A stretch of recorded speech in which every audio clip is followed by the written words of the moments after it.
Good afternoon. It's 1:30. We have a quorum. I'm going to call the meeting to order.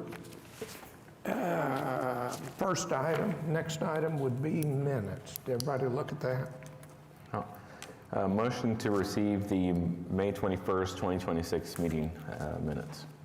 Second. Okay, we have a motion and a second. Cast your votes.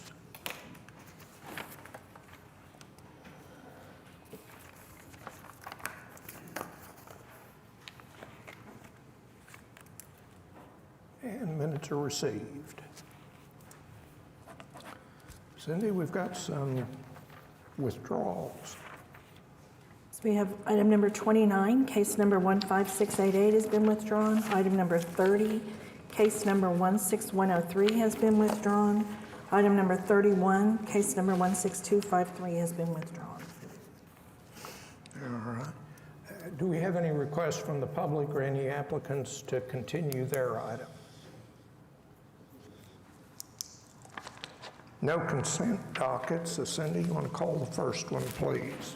We have item number 1, case number 16252 is a request of Box Law Group on behalf of Ramsey Family Trust for a variance to the development regulations for automotive and equipment automobile dealership and malls in the I-1 district located at 1201 Southwest 29th Street. Good afternoon. David Box, 525 Northwest 11th Street, here on behalf of the applicant. We stand before you today seeking a variance from a provision in the code that frankly I was unaware of.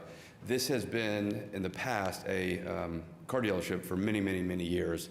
The previous tenant did not utilize the space for that, and so because of that, the legally non-conforming status lapsed. The provision that we seek a variance from requires that if you are, adjacent from residential zoning and you do not possess 300 feet of right-of-way, you don't meet one of the conditions under the I-1 based zoning district.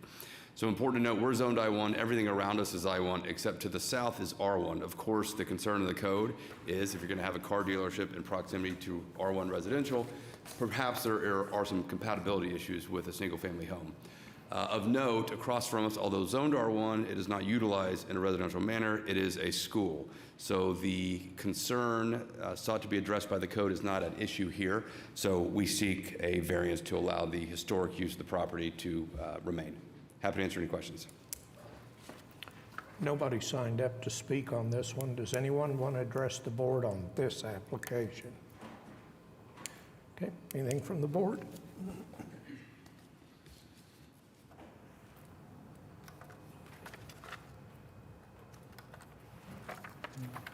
You have 66 foot of frontage, you just don't have the 300 feet. It's not the frontage. As I read it, I don't think it's the frontage. I think it's the 300 feet of public right-of-way. And so if 29th Street was 300 feet of public right-of-way, we wouldn't be here. The concern being if you're that close to a home. And so the reason the provision's in there is really not, relevant on this side, given the development of the school to the south. Good. And the school's just zoned R1? Correct. Because it can be. Didn't have to change for it to be a school. I don't have any problem with it. Make a motion then to approve case number 16252 for the purpose that it meets the statutory requirements for the requested variance. Second. Okay, we have a motion and a second. Cast your vote. Thank you.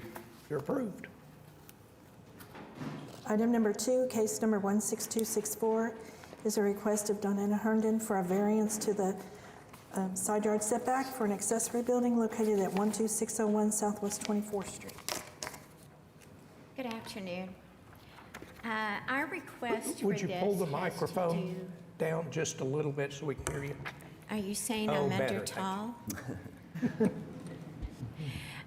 Our request for this variance has to do with a construction of a building.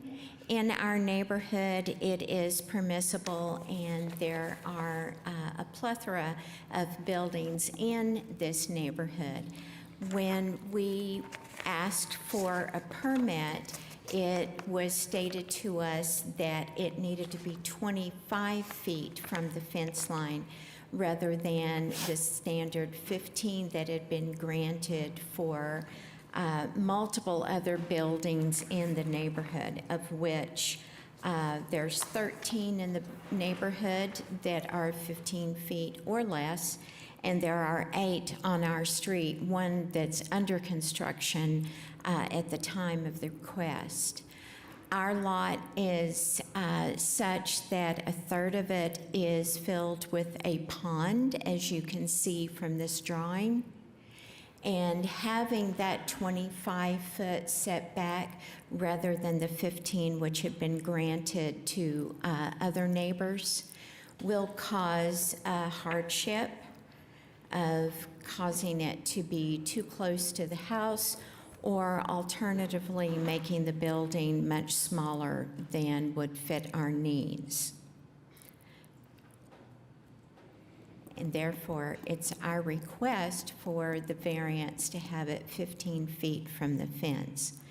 We have support from all of our neighbors that we have spoken to on this. That's it. I don't have anybody signed up to speak on this one. Does anyone want to address the board on this application? Okay. You said that you had support from the HOA and your neighbors. Do you have documentation on any of that? We have an email from the HOA that agreed to the building of our original plan, which was 15 feet from the fence. I'd like to have that made part of the record. Okay. So can we make it contingent upon receiving that letter? I can email that in about 6 minutes. Yeah, that'd be good with me. The neighbor to the, I guess that's kind of. I know, it's kind of at an angle. Yeah, so looking at your house on the left, west, northwest. West. So where it's going to be, a letter from them, and a letter from the HOA tied to this approval, for me, would be. Yeah. Although the neighbor to the lot, do they have a 15 or is it 25? It's probably 15 too. It's just Right. because it's right next to them. Yeah. I've got no problem with it. All right, I'll make a motion then to approve case number 16264 for the purpose that it meets the statutory requirements for the requested variance, with the condition that the applicant will email, Provide the letters from the HOA and the Correct. neighbor to the west. just as he said. Sounds good. Second. Okay, All right, we have a motion and a second. Cast your votes, thank you. and you're approved. Thank you. Item number 3, case number 16272 is a request of Purvi Patel with Wallace Design Collective, PC, on behalf of Northwest Bank, now MidFirst Bank, for a variance to setback special building line and platted building line located at 2225 North May Avenue. Oh, that's not me. That's you. I can let that gentleman speak for me if he wants to. Good afternoon, Purvi Patel with Wallace Design Collective, 410 North Walnut, Suite 200. I'm here today on behalf of MidFirst Bank regarding the facility located at 2225 North May Avenue. We are requesting a variance from the C3 front yard setback, a special build line, as well as a platted setback. The purpose of the request is to allow for the bank to replace its existing canopies that were built in 1984 with the structure itself. They are looking to modernize it, as well as provide a functional canopy that provides some sort of shelter, as well as weather protection for patrons and staff of the facility. So this current setbacks that are encumbered on the site is a 20-foot platted setback along Northwest 22nd Street, which would be the north, and then a 25-foot zoning setback along May, and a 55-foot special building line measured from the center line along North May as well. The structures that they are looking to replace are on the east and west side. So the canopy that's on the west side encroaches into the existing setbacks or platted setback on Northwest 22nd Street.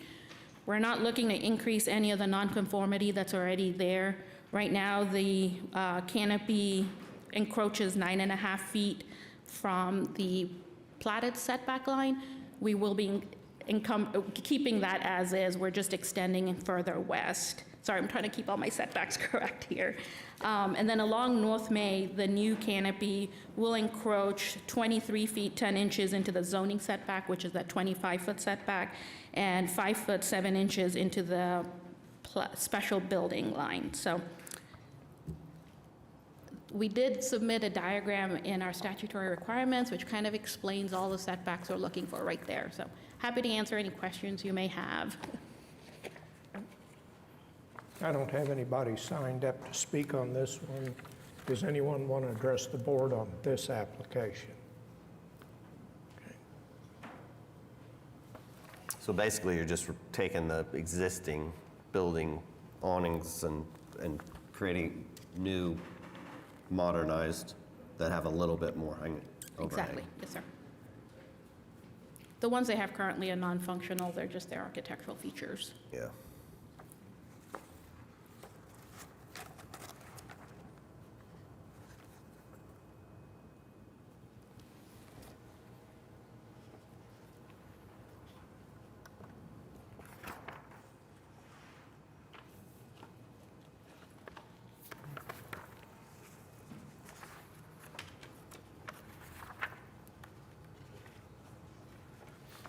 I don't have any issues with it. Marcus? You good? All right, I'll make a motion then to approve case number 16272 for the purpose that it meets statutory requirements for the requested variance. Second. We have a motion and a second. Cast your votes. You're approved. Thank you. Excuse me, item number 4, case number 16248 is a request of Johnson Associates on behalf of JAR Associates LLC for a variance to signage regulations located at 200 Southeast 4th Street.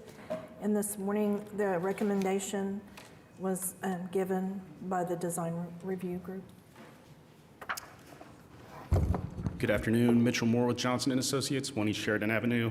Today, we're seeking a variance to the signage regulations for a pretty recognizable building in just south of Bricktown. This is the former climbing gym. It's been closed for a little while, but is being reopened by the original operators. This is a pretty unique site. Currently, it's kind of in the middle of nowhere, but as everybody, I'm sure, is aware, the new soccer stadium is coming just to the west soon. This building is quite large, but because of the way the sign code is written, it's limited to 400 square feet of total signage. We feel that limiting a structure like this with frontage on a highway in an entertainment district, limiting that type of building to the same signage requirement as, say, a suburban building up on Memorial Road is not appropriate. We think that because of the way the site is developed and is being developed, the signage will be extremely important for wayfinding and allowing people to find their way to this structure. There has been signage atop this building now for decades. It is just kind of replacing and rebranding that existing signage.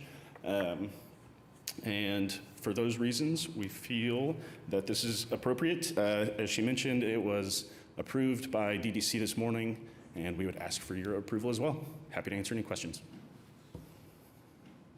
Nobody signed up on this one. Does anyone want to address the board on this application? Okay. So your total signage is going to be about 1,350 square feet Correct. in a building of this size, and it's massing. It's not even going to be that big. Yeah. So I have no problem with it.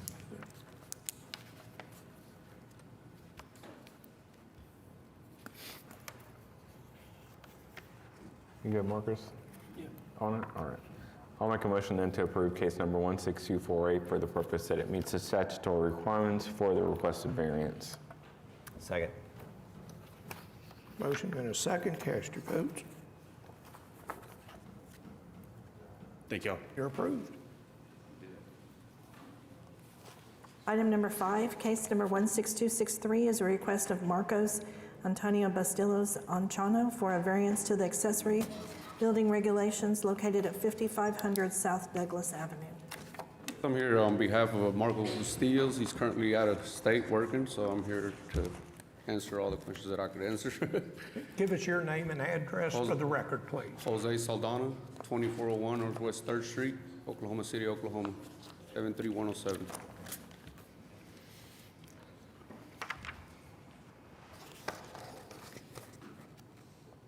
I don't have anybody signed up to speak on this one. Does anyone want to address the board on this application? Okay. Anything from the board? The only thing, so what you're proposing is actually to put the building on the side of the house because it really doesn't have a backyard, being on the lot the way it is. So I don't have any problem with making this, approving the variance.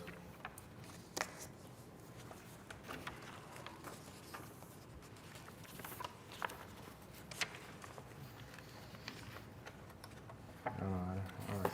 Marcus, you good? I'm good. All right, motion then to approve case number 16263 for the purpose that it meets the requirements, statutory requirements for the requested variance. Second.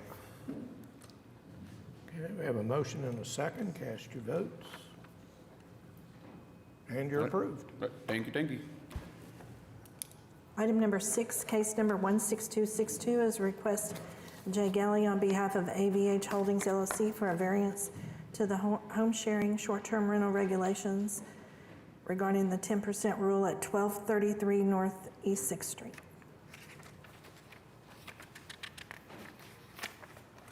Jay here? Don't see him in the audience. Maybe push it to the back. Who's going to have a representative, I believe? And I don't have anybody signed up to speak on this one. Does anyone want to address the board on this application? Is there anybody else here from the applicant? All right, let's just roll it to the bottom of the docket. Item number 7, case number 16275 is an application of Betty Starkey to allow a mobile home to serve as a temporary second dwelling to relieve a medical hardship located at 2229 Southeast 40th.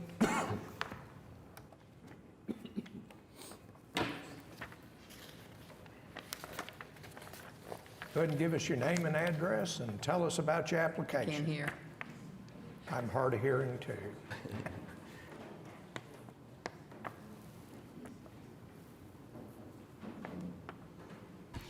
For the record, and then just tell them. Okay, my husband Eddie and I, Betty, we're here for a medical hardship.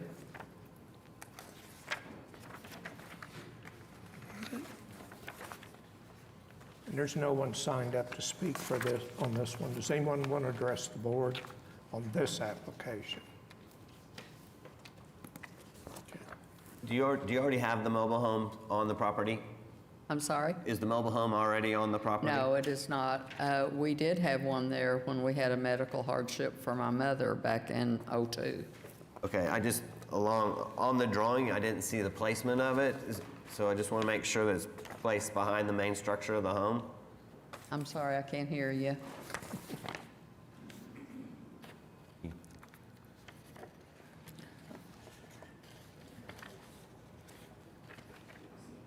Same place that the other one was. The same place where the other one was. The utilities are already there.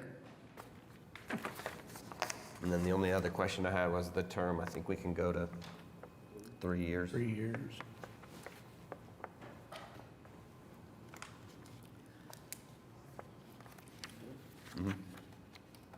Make a motion to approve case number 16275 for the purpose that it meets the statutory requirements for the requested variance for a term of 3 years and subject to the condition that the mobile home will be placed behind Back build the plan. back line of the existing home. You don't need to include that as a condition, as it's already a condition in the code. Thank you. Duly noted. Second. Okay, we have a motion and a second. Cast your votes.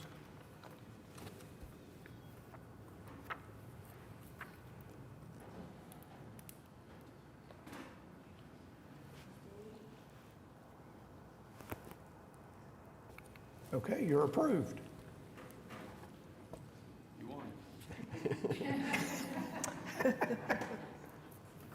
Thank you. Item number 8, case number 16265 is by David Box of Box Law Group to allow home sharing located at 1205 Northwest 40th Street. Good afternoon, David Box, 525 Northwest 11th Street, here on behalf of the applicant. This is a home share. Okay.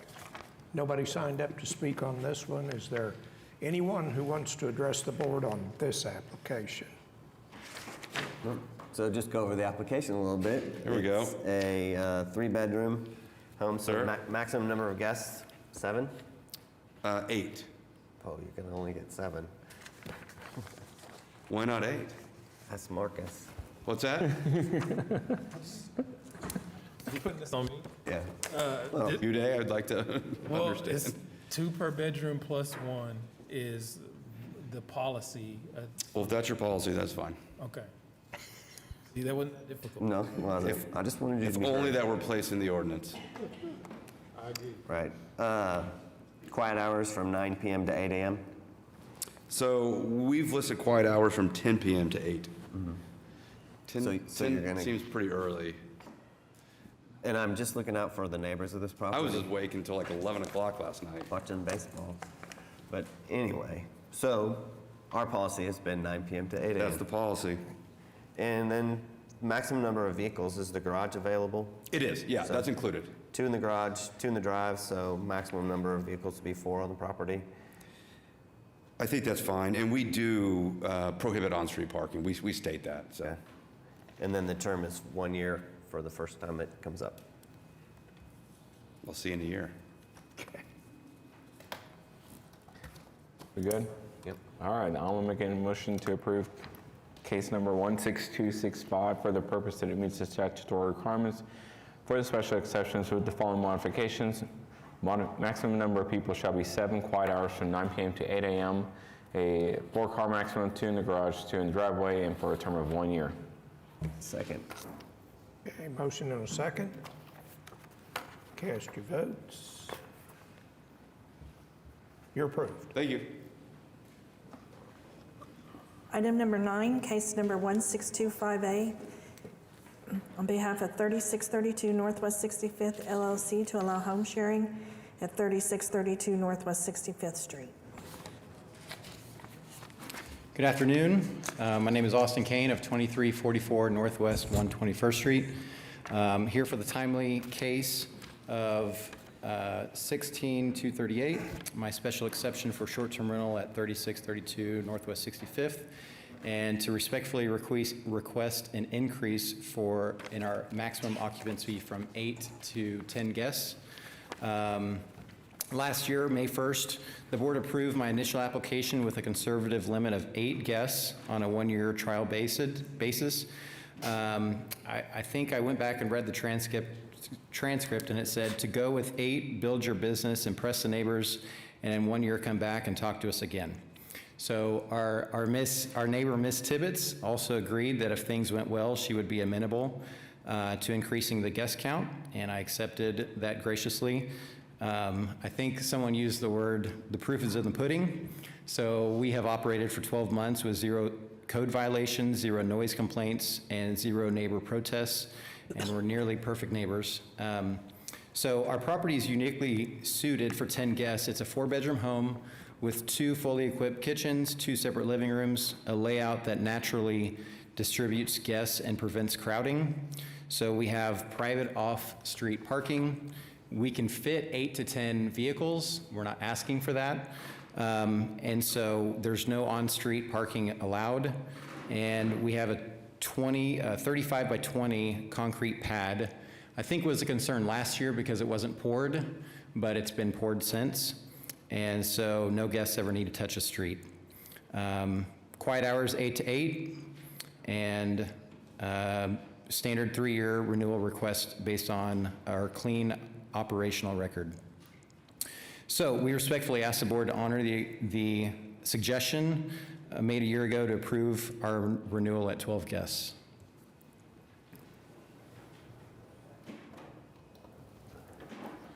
Nobody signed up on this one. Does anyone want to address the board on this application?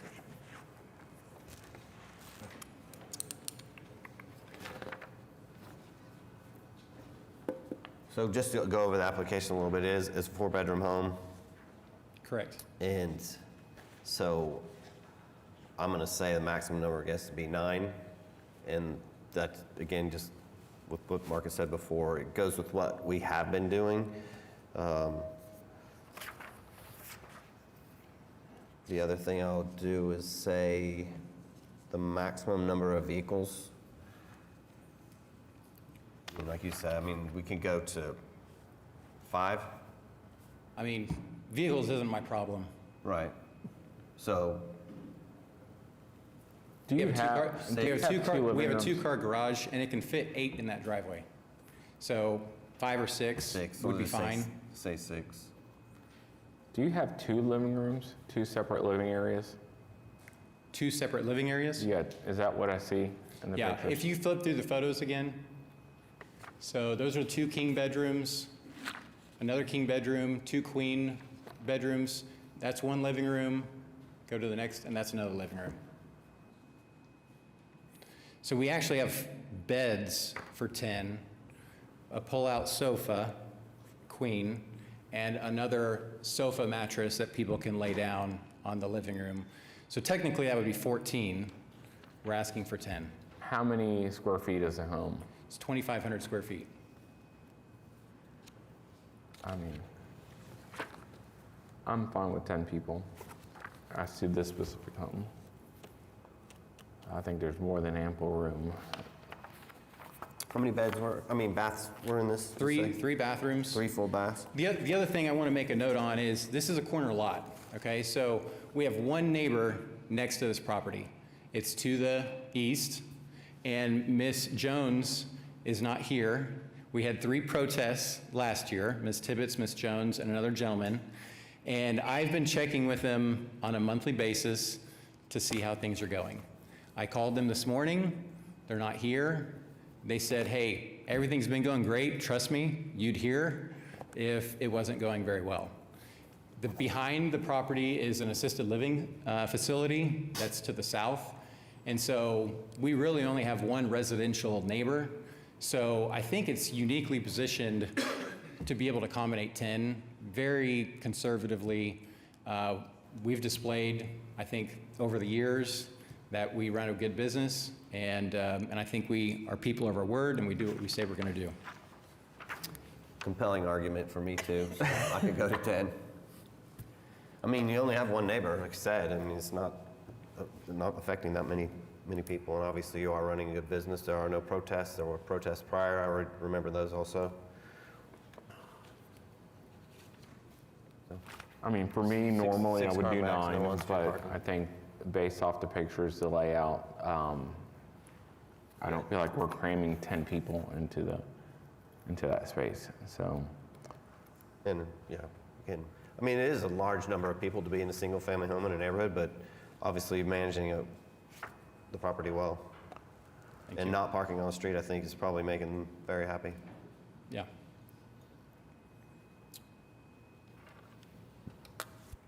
I think you know my position on it. I'm still at 2 per bedroom plus 1, but you do not need my vote to get the approval. That being said, I do want to congratulate you on being able to run this without any protest. I do remember this case, so congratulations. We had a continuance once or twice, so I appreciate not having that again. I think it speaks volumes to how you've operated it to have those residents not feel the need to be here today. Thank you. I will make a motion then to approve case number 16258 for the purpose that it meets the statutory requirements for the requested special exception for a term of 3 years and maximum number of people at 10. It looks like 6 vehicles is already written to the application. And then do we have quad hours on here? 8 to 8. 8 to 8. 8 to 8. Even better. Isn't that standard now? 9 to 8 is. Well, whatever you guys want. We'll take 8 to 8 based on 10 people. That's fine. Second. Okay, we have a motion and a second. Cast your votes. Thank you. You're approved.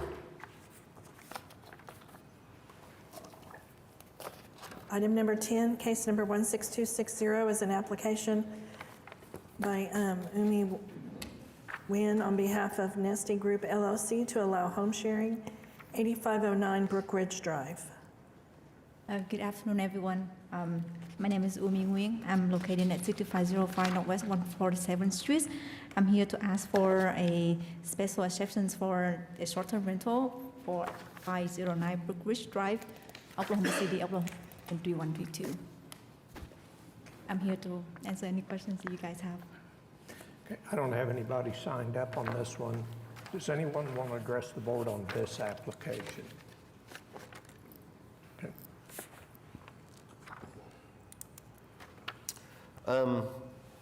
Just to go over the application, it's a 4-bedroom home. How many baths? 2.5. 2.5, okay. And so I'm gonna be at 9 for a maximum number of guests on this, which would be 2 per bedroom plus the 1.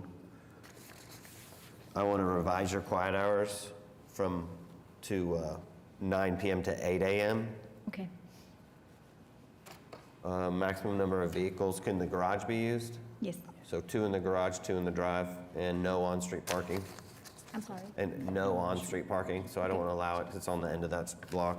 So 4 vehicles and no driveway, I'm sorry, no street parking. Right, and then the term would be 1 year. It's a new application. Is the no street parking only for quiet hours? Or is it Yeah, for- just during the quiet hours. We'll So do during that. the daytime, they still can park on the streets if they need to? Mhm. Okay. Good. Make a motion to approve case number 16260 for the purpose that it meets the statutory requirements for the requested special exceptions with the following modifications. Maximum number of people shall be 9, quiet hours from 9 PM to 8 AM, no on-street parking during those quiet hours, 4-car maximum, 2 in the garage, 2 in the driveway, and for a term of 1 year. Second. Okay, we have a motion and a second. Cast your votes. You're approved. Thank you. Item number 11, case number 16261, is an application by Alicia Howard on behalf of Simile LLC to allow home sharing located at 12713 Gaelic Glen Court. My name is Cindy Pichot. I'm an attorney. I represent Semele LLC and Alicia Howard. I'm at P.O. Box 88, Noble, Oklahoma, 73068. I'm here to request a short-term rental and a special exception. We're dealing with a house that has 3 bedrooms, 2 baths. We're asking for 6 guests. It has a driveway. It's a special driveway. It has a little slip on it, so it'll accommodate 3 cars. And we're asking for a 3-year license because this is a renewal. Nobody else signed up to speak. Is there anyone who wants to address the board on this application? Nope. So, and just the one thing I wanted to add to the application then would be no street parking, since Yes, it's in sir. the cul-de-sac, and you can handle the 5 cars, so that's already in the application.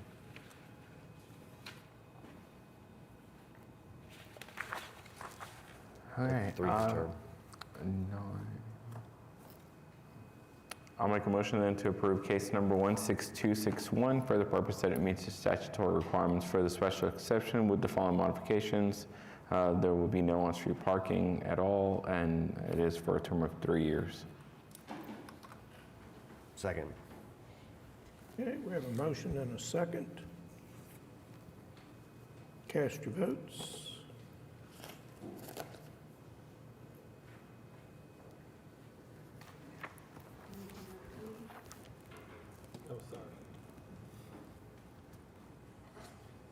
You're approved. Thank you, gentlemen. Double it.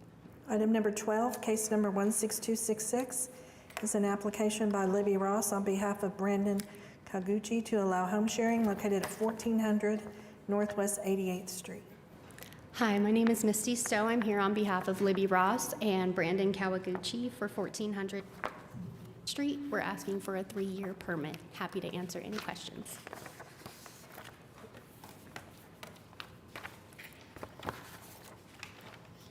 Okay, no one signed up to speak on this one.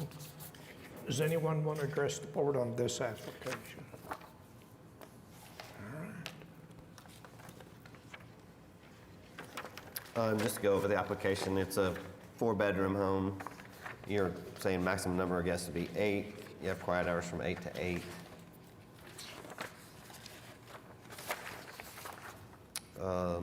Maximum number of vehicles could be 7 with no on-street parking based on the corner, and term 3 years.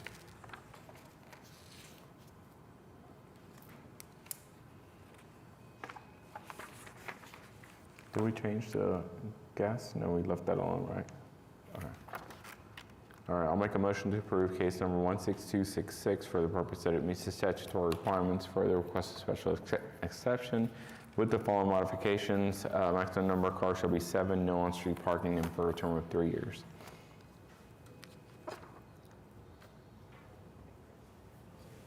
Second. Motion and a second. Cast your votes. You're approved. Thank you, guys. Item number 13, case number 16267, is an application by Libby Ross on behalf of Camelot Accommodations LLC to allow home sharing located at 2324 Northwest 118th. Hi again. My name's Misty Stowe. I'm here on behalf of Libby Ross and Scott Smith for 2324 Northwest 118th Street. We are also asking for another 3-year. No one signed up to speak on this application. Is there anybody who wants to address the board on this one? Okay. No? So again, just to go over the application, it's a 4-bedroom home and you want a maximum of 8 guests. Correct. On the parking, can you use the garage? Do you know? No garage access. So you can put 4 in that drive? You can actually fit 6. It's rather long. Pretty long.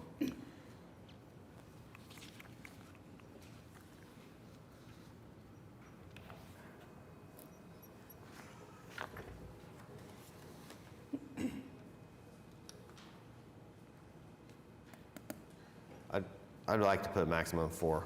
Maximum of 4? We Yeah. can do that. And then a term of 3 years, which is, yeah. No on-street parking? Or? No on-street parking, it's in a cul-de-sac too.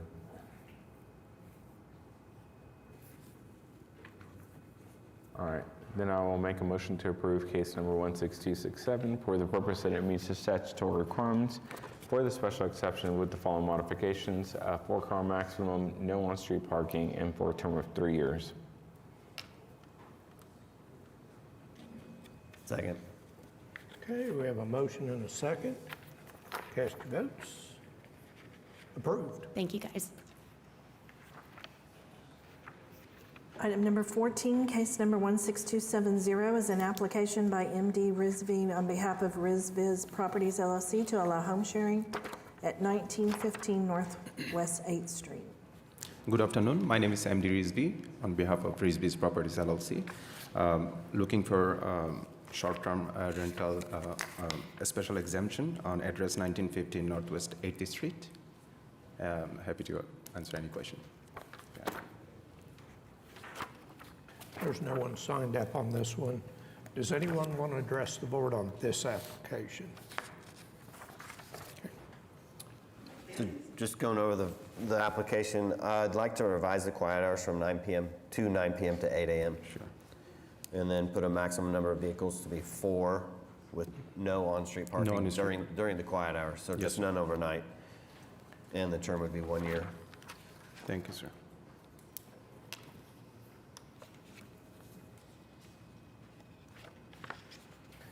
I'll make a motion then to approve case number 16270 for the purpose that it meets the statutory requirements for the special exceptions with the following modifications.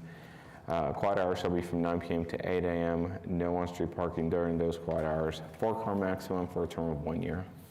Second. Motion and a second. Cast your votes. You're approved. Thank you, Abraham.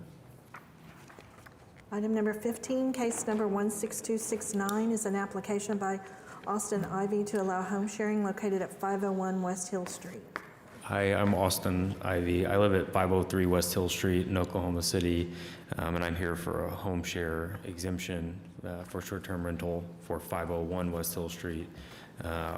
It's a duplex attached to where I currently live. I Originally, I was intending for it to be long-term rental, but I've needed the property more with family needs, so I'm hoping to get a short-term rental exemption. The property is 3 bedrooms, 2 bathrooms. I'm asking for a maximum guest count of just 6. We live next door, clean the property. All of it's managed by myself and my partner Brandon, who lives on the property as well. So no parties. We're happy with quiet hours from 9 to 8. We have a lot of off-street parking. This is a 3-car garage with 3 car spaces in front, so that's 6. And then the house is located on a double lot. I bought the property next door, so I actually have a driveway with 3 additional parking spaces on the other side, on the double lot. So.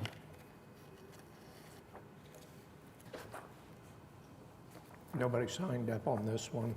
Does anybody want to address the board on this application? So just to add to the application, the quiet hours from 9 p.m. to 8 a.m., and then the maximum number of vehicles, it's like, still say 6. Yeah. And no on-street parking. Okay.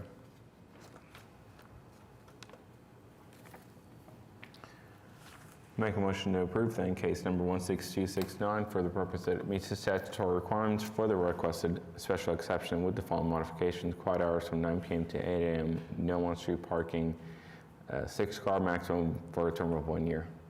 Second. Motion and a second. Cast your votes. And you're approved. Thank you. Thank you. Item number 16, case number 16251, is an application by Luke Richardson on behalf of Triple H Investments LLC to allow home sharing at 1013 Northwest 33rd Street. Hi, my name's Luke Richardson, 5117 Isle Bridge Court, Edmond, Oklahoma. Here seeking a 3-year renewal at 1013 Northwest 33rd Street. And no one signed up on this one. Does anybody want to address the board on this application?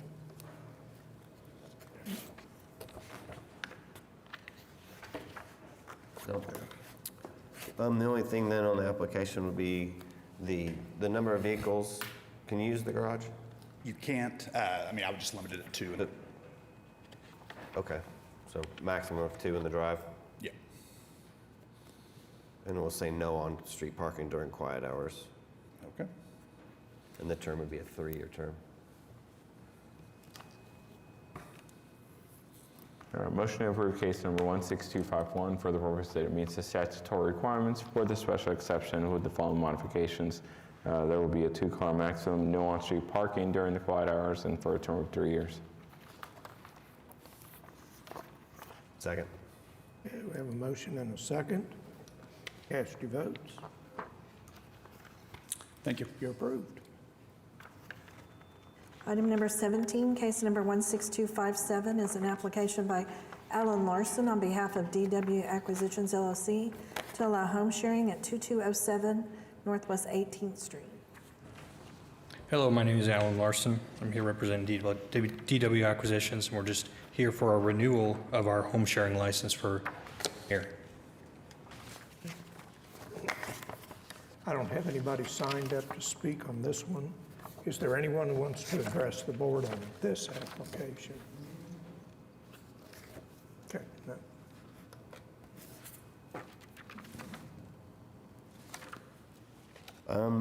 The only thing on the application, I would like to revise the quiet hours from 9 p.m. to 8 a.m. Not a problem. And then you're good with the maximum number of vehicles be 6. Yeah, that's not a problem either. Yeah, that's plenty of spots. And no on-street parking, Yeah, we don't allow that. That's fine. a 3-year term. Yeah. I'm presuming that the applicant's okay with 3 years instead of 1 year. I'm sorry? The term, you have 1 on the application, but 3, you'd take a 3-year term on this? Absolutely. Okay. We intend to sell the property, so it'd be nice not to have to come back, but if we got a 3-year, that'd be great. Okay. I'll make a motion to approve case number 16257 for the purpose that it meets the statutory requirements for the special exceptions with the following modifications. Quiet hours are from 9 p.m. to 8 a.m., six-car maximum, no on-street parking, and for a term of 3 years. Second. We have a motion and a second. Cast your votes. You're approved. Thank you so much. Item number 18, case number 16256, is an application by Kelsey Elledge to allow home sharing, 810 Northwest 32nd Street. Hi, everyone. I'm Kelsey Elledge. I live at 810 Northwest 32nd Street, and I'm proposing to have my studio as a special exemption. I recently redid this studio, so it's fully renovated. It's in my backyard, and I love this community that I live in, and I'm just ready to share that. If I were traveling, this is a place that I would like to stay in. And I've noticed it seems that quiet hours start at 9 p.m., so I can go ahead and revise that on my rules that I have listed.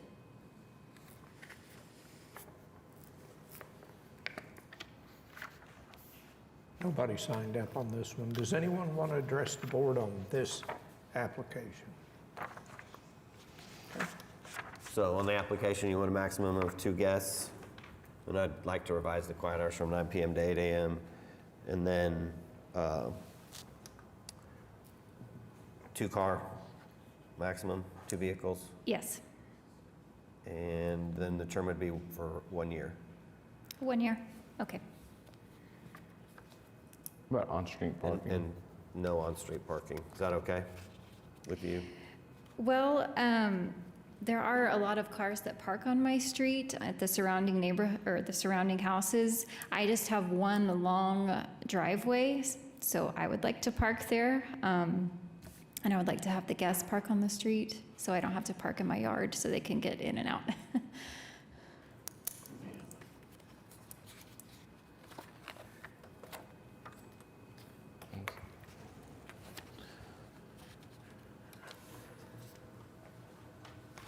In that picture, Does it have a separate address for the studio? Unit B, same numbers. Okay, so can we update it to reflect Unit B? I don't see that. I just want to make sure that what gets entered in the board order is for the address with Unit B and not just the 810 North 32nd. Or North, yeah. okay. Is there a car on each side and you can still get through? Yeah. Right. It's a pretty wide street.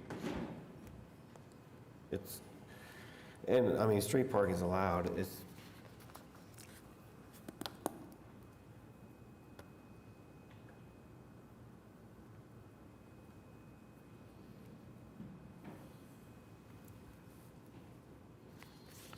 We didn't have a Unit B in our permitting system, so as long as it gets updated under permit, or Unit B, I'll just have to look at it and get with the applicant. But we just had the straight address, we didn't have Unit B. Can we make the approval today and just make it conditional to them assigning that address?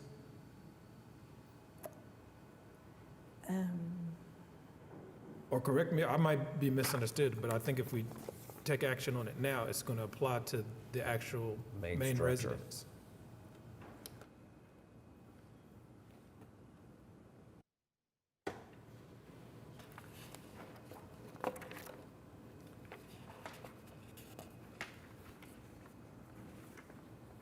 How long has that studio been there?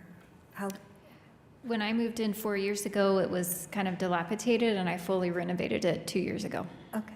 Did you get a building permit for that? Yes. Okay. So if you did all that, then it needs to be addressed as a different unit. Okay. So we will I look think at that. I put that in my zoning application, Unit B. They made me do that before I submitted it. Is that the same thing? No, okay. I'll look at it and I'll get with you, but Okay. they want the address to be Unit B, so until I get with permitting and everything shows Unit B has been processed, permitted properly, then it can be a Unit B. If not, we may have to bring it back. Okay.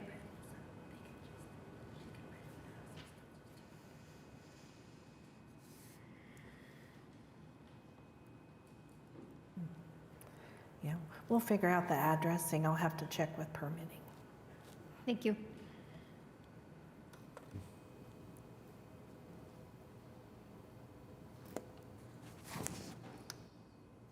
The last thing's on-street parking. No on-street parking, or no on-street parking during quiet hours, or on-street parking allowed?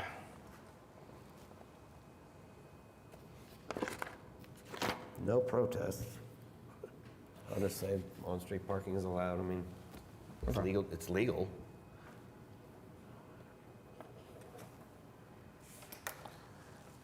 All right, I'll make a motion then to approve case number 16256 for the purpose that it meets the statutory requirements for the special exception with the following modifications. Application will be updated to reflect that this applies to Unit B on the property. Quiet hours from 9 p.m. to 8 a.m., a 2-car maximum, and for a term of 1 year. Second. Okay, we have a motion and a second.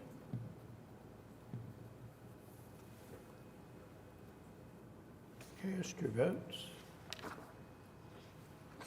You're approved. Thank you.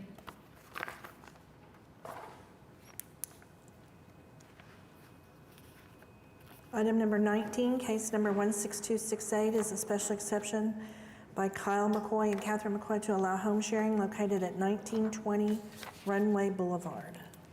Hello again, my name is Misty Stowe. I'm here on behalf of Kyle and Catherine McCoy for 1920 Runway Boulevard in the Wheeler District. Happy to answer any questions you may have. Okay, no one signed up to speak on this one. Does anyone want to address the board on this application? Just again to go over the application, it's a 4-bedroom. Yes, it is. So for me, you have 10 guests. I'm going to limit it to 9. Well, one of the bedrooms has a double bunk bed in it. There are 4 twin beds that are bunk beds inside one bedroom, and then the other 2 have queen size, and the master has a king.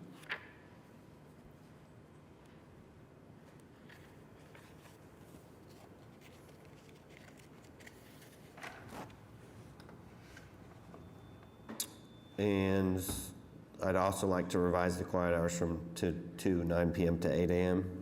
And do.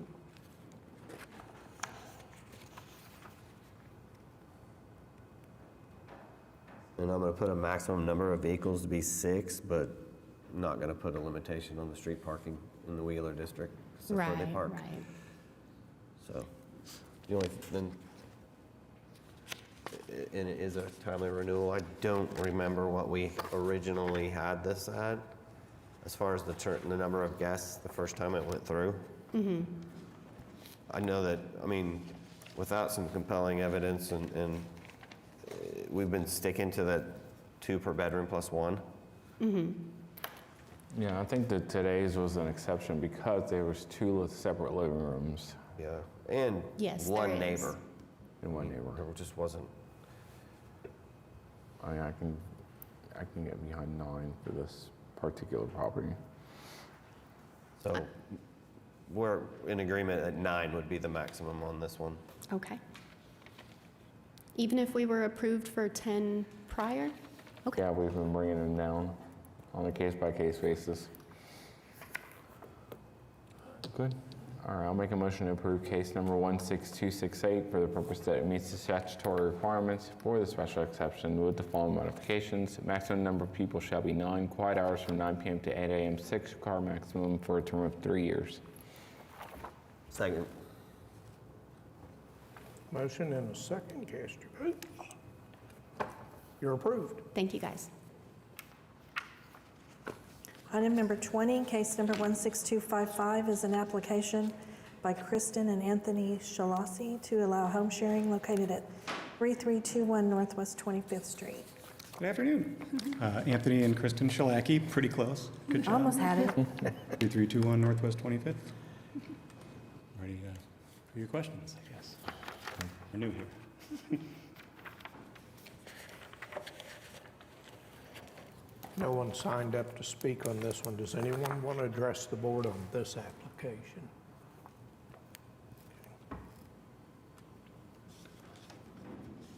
So just to go over the application, you have a maximum number of guests to be 4. Mhm. Yes. I would like to add the quiet hours from 9 PM to 8 AM. No problem? Absolutely. The term on this would be 1 year, it's the first time this comes through. And then the maximum number of vehicles would be 4. On-site parking, 4. Oh, yeah, I mean, I think we have it listed at 3. The garage isn't really usable. It's a laundry and workshop, but the driveway is quite long. You want 3 or 4? I think you can put 4 in there. Yeah, okay. So, and just by looking at it, and no on-street parking. Sure. No problem.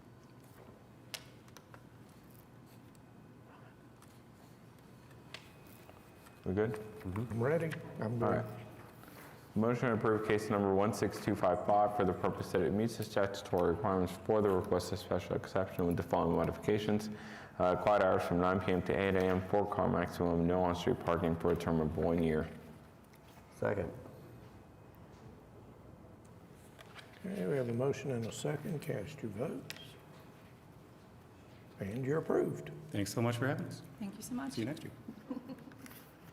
Item number 21, case number 16273 is an application by Christopher On and Jamie On to allow home sharing located at 2517 Northwest 121st Street.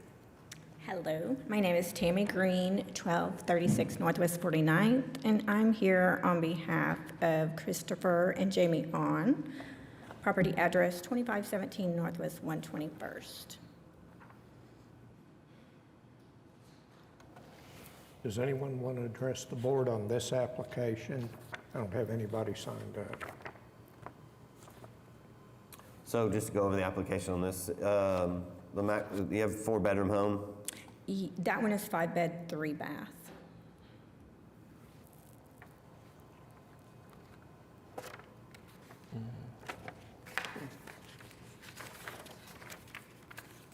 Because on the application it says it's 4. It could be. Or is it, does it say 5? This part here. Mine says 5. 21. That was 22, sorry. Sorry. You've gotten me thrown in here. Yeah, no, I just skipped you. Or Nope, skipped that's it. okay. So yeah, I have 5-bed, 3-bath. Revise the quiet hours to 9 PM to 8 AM. Okay, Maximum number of guests on that would be 5 plus, or 2 per bedroom plus the 1 would be 11. okay, that's what we had before. And then the vehicles, can you use the garage? You can use the garage at that So I'll property. say 2 in the garage, 4 in the drive, or maximum, or number of cars would be 6 and no on-street parking. Okay, And a 3-year term. okay. Motion to approve case number 16273 for the purpose that it meets the statutory requirements for the special exception with the following modifications. Maximum number of people shall be 11, quiet hours from 9 PM to 8 AM, 6-car maximum, 2 in the garage, 4 in the driveway, no on-street parking for a term of 3 years. Second. Motion and a second. Cast your votes. Thank You're you. approved. And I have the next one too, so. Item number 22, case number 16271 is an application by Ashley On behalf of 713 Northwest 33rd Trust to allow home sharing at 713 Northwest 33rd Street. Again, my name is Tammy Green on behalf of Ashley On, 713 Northwest 33rd Street. 4-bed, 2-bath. No one signed up. Does anyone want to address the board on this one? So to go over the application, just 4-bedroom home, so maximum number of guests would be 9. Yep. Quiet hours from 9 PM to 8 AM. Can you use the garage on this property? You cannot. It is a game room. Okay, so how about maximum number of vehicles to be 4? Okay, And I'll say no on-street parking during quiet hours. okay, No overnight parking on the street, and the term would be 3 years. perfect.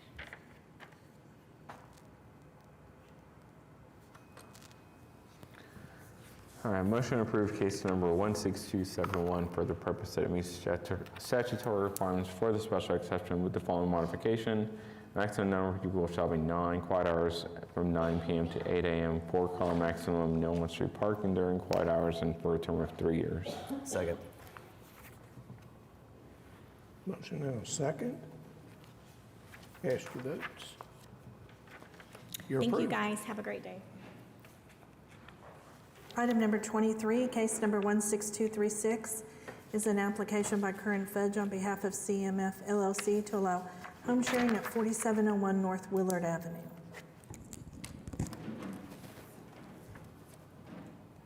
Afternoon. My name is Jeff Saban with the Center for Economic Development Law, 301 North Harvey, number 200, representing the applicant Curran Fudge. This is a little bit of an unusual situation, as you probably read from the staff report. The proposal erroneously listed the house as a duplex. It's actually a split-level home that has 3 bedrooms and 2 baths. The owner does have a security door with separate key entries from both sides, separating the unit on the split. And if it's at all possible, would like to be able to market the downstairs independently of the upstairs. We do think that 6 guests would be able to stay in the upstairs portion, which they're calling Red Rock Cabin, and downstairs, which has its own kitchen and bathroom, we just have two guests at a certain time, at any given time.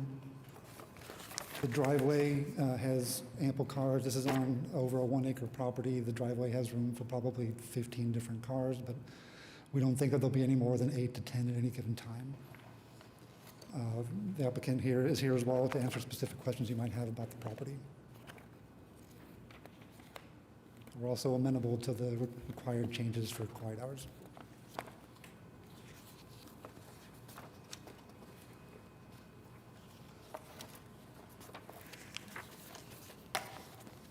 No one else signed up to speak.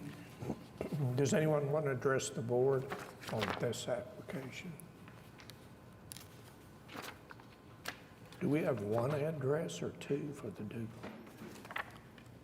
duplex? There's just one address. Just one address, right? So how you operate this, I think is probably up to you, right? It's one address, we have X number of bedrooms, and so that's how I think we would handle it, with one special exception, one address, and one structure. We're not going to divide the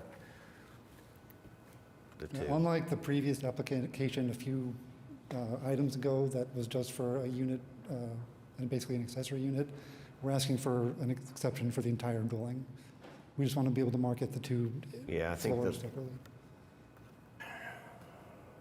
And if you are not comfortable with that, No, we're that's also what I'm saying. I amenable to mean, doing it as one to home, me, too. how they market it is up to them, as long as they keep it within the number of people that we dictate per bedroom. Sarah Welch, Planning Department. Where we struggle is that if it were an actual duplex, then we would require a special exception per side because that would be 2 separate dwellings. Right, and it's So- not, so that's why I was. It's one, and it's one address, so I think where we would get maybe a little bit sideways or crossways would be if there's 2 separate listings and 2 different parties could rent out or do short-term rental on 2 different sides. I don't know, we don't have any proof that that was ever, and it sounds like it's not, converted to a duplex. So I'm agreeing with you, except that if it were marketed separately on platforms, then that seems like 2 different dwellings to us that would require 2 special exceptions, but we wouldn't accept a second special exception for this block and/or if it wasn't a 2-dwelling unit. You understand that? Understand that. Okay. Why we're amenable to leasing it out as a whole unit as well. Okay. Yeah.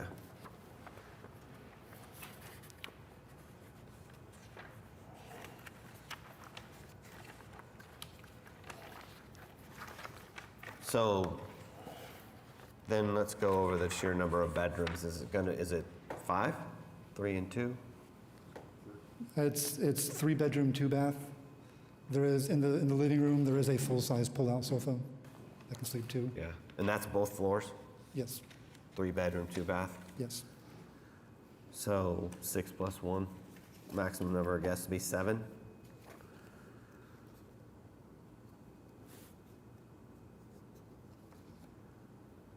Quiet hours, again, 9 p.m. to 8 a.m. To echo Mr. Box, I'd appreciate that being in an ordinance, but we're willing to accept it.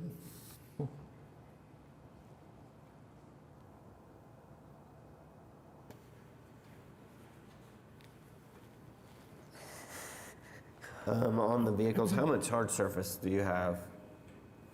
Parking? Hard surface parking. Yeah, there's 2 driveways. I mean, the one's gravel, right? It's all gravel out there. Is there no hard surface parking? There's no hard surface. It's just because it's like over an acre, so we just gravelled it in order to ton concrete. Okay. I'm going to limit the vehicles to 4. That's fine, yeah. And the term would be 1 year, too. Everything? Anything else? All right, motion to approve case number 16236 for the purpose that it meets the statutory requirements for the special exception with the following modifications. Maximum number of people shall be 7, quiet hours from 9 p.m. to 8 a.m., 4-car maximum for a term of 1 year. Second. There was a written protest to make sure you have that. We saw it. We're not familiar with none of the specific items protested seem like they're specific to this property. Yeah, just in general. Okay, we have a motion and a second. Cast your votes. You're approved. Item number 24, case number 16276 is an application by Ronald Sharp III on behalf of RNA LLC to allow home sharing at 3000 Elmwood Avenue. Sorry about that. Yeah, my name is Ron Sharp. I operate Ron Sharp, 8708 Stacy Lynn Lane, Yukon, Oklahoma, 73099. I operate about 40 different long-term rentals, and I have this one Airbnb that I converted 2 years ago. Wasn't aware of this board's existence at that time. Got a ticket in the mail, promptly paid that ticket, and applied immediately. And now I'm here today requesting for that permit.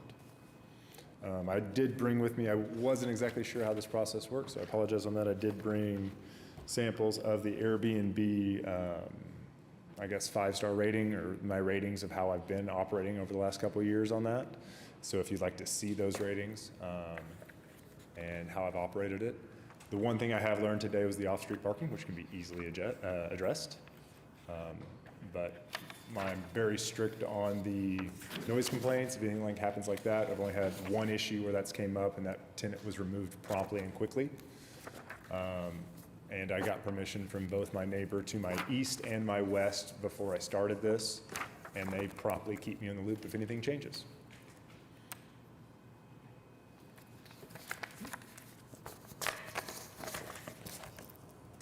Okay, on the staff report, there's under case history, this is a new application. It's not a timely renewal. So it must have just picked up from the case before this one, but, and there is protest. Yeah. Okay.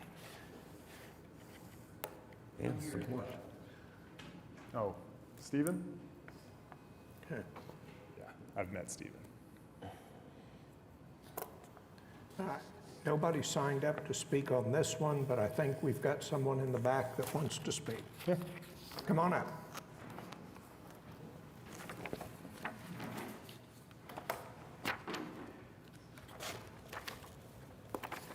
My name is Stephen Starr, and I live at 3005 Elmwood, which is right across the street. I've lived there for 19 years, and it's a dead-end street. Both ends, you have to turn down our street one way or the other to get on the street, so there's really no reason to be on it unless you're visiting somebody that lives on our street or have business of some sort or live there.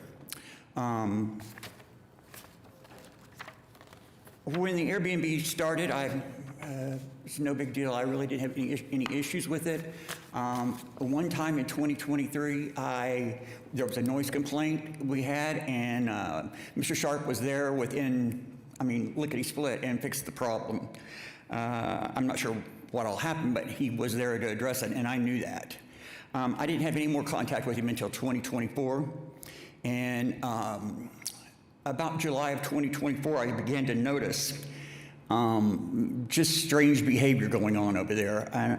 That's not really the issue here. My issue is that it completely changed the complex of our street and our neighborhood due to traffic, pedestrian traffic, car traffic. I called or texted Mr. Sharp several times, and he told me that he had taken care of it. But then when I told him that he hadn't taken care of it because it was still going on, I was just ignored. As a matter of fact, I was blocked.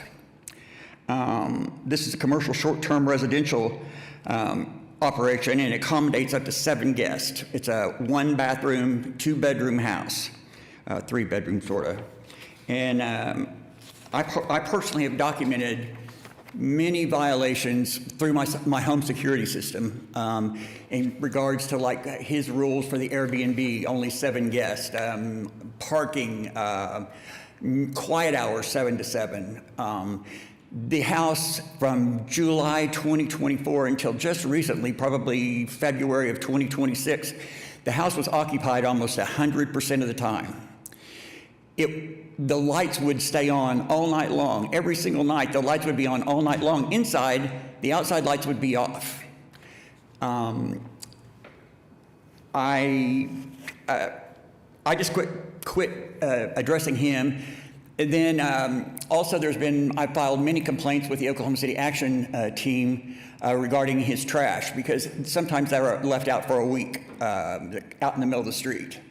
And I think you guys might have that. And if you need any other documentation, I probably have it here if you'd like it. My request is, it's not necessarily a noise violation, because I really have never had a noise complaint except for that one time. I was gone one time on vacation, and my ex-wife stays at my house, and she called me and said something was going on, and I think I messaged him that time, and I think it was taken care of. So anyway, I would like to respectfully ask that you deny this request. It has totally changed the landscape of our short dead-end 29. There's 29 homes on Elmwood. And it has totally changed the dynamic of the neighborhood relationship, my neighbor's relationship, and I just feel like that it's a little more than anybody deserves, really. Thanks for your time. Is there anyone else who wants to address the board on this one? Okay.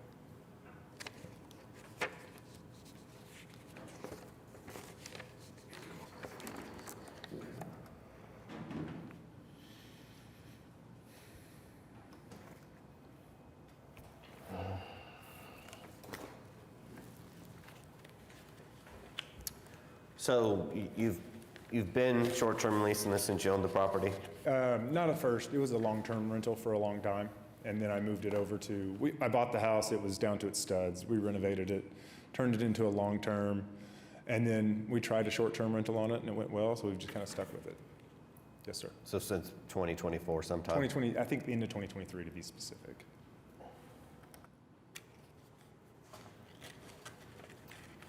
I think I'll probably let Roberto handle the thought process on this. Well, I'm gonna use the bad guy. Yeah. Because it's been short-term rental for as long as it has without the appropriate special exception, I've kind of made it a process, or I guess a standard now, to deny, and you can come back in 6 months. Okay. And if you have not short-term rented it during that time, then I think we can start anew at that point. I'm sorry, say that. We can start over at that point Okay, and that's fine. reassess. But we're really trying to encourage people to get compliant. Yeah. And so unfortunately right now, I think it's going to be a denial based off of that. That's why when I got the ticket, I got it filed immediately because I didn't know you existed. Yeah. And I'm sure there's a lot of people out there that are out of compliance. But Based off of that, I'm going to make a motion to deny case number 16. Roberto, before you make that motion, I did want to share that I did get the opportunity to visit with a couple of council members, and they did share sentiments similar to what Don has stated with us a couple times, is that, and I did not speak to all of them, I do want to clarify that, but the information that I got was that that was their position, was that we would incentivize folks to come in and get in compliance. So only given that, I'm on board to approve these without a wait period if they can demonstrate, just as this applicant, that immediately upon learning of the ordinance or learning of the non-compliance, that they move to rectify it. So I just want to share that with you all, because I think you know I held the same position that you did prior to coming into that information. Is there any way we can get some sort of memo or something sharing that? I mean, I think that can would, ask. yeah, I think that would be helpful. I'm kind of with you. Don't need my vote to approve this. So if you want to make a motion, I will. Well, I mean, and I still want to go over the application. I just wanted to hear your thoughts on that. And also the applicant themselves and how they feel about, the situation. You have a couple of written protests. You had someone physically come here to protest how this was being operated. And I mean, that in itself gives me pause to even. Who is the other protest, if you don't mind me asking, sir? We can get you a copy of the documents. Because I know I had my Kathleen neighbor- McCarroll. She sent me what she sent in, and she said that she approved it at the bottom of the email. Okay. Oh. Interesting. Because I asked her to send in something on my behalf because I knew Stephen would be here. Oh, I'm sorry. Yeah, so it's a positive. Yes. That's it.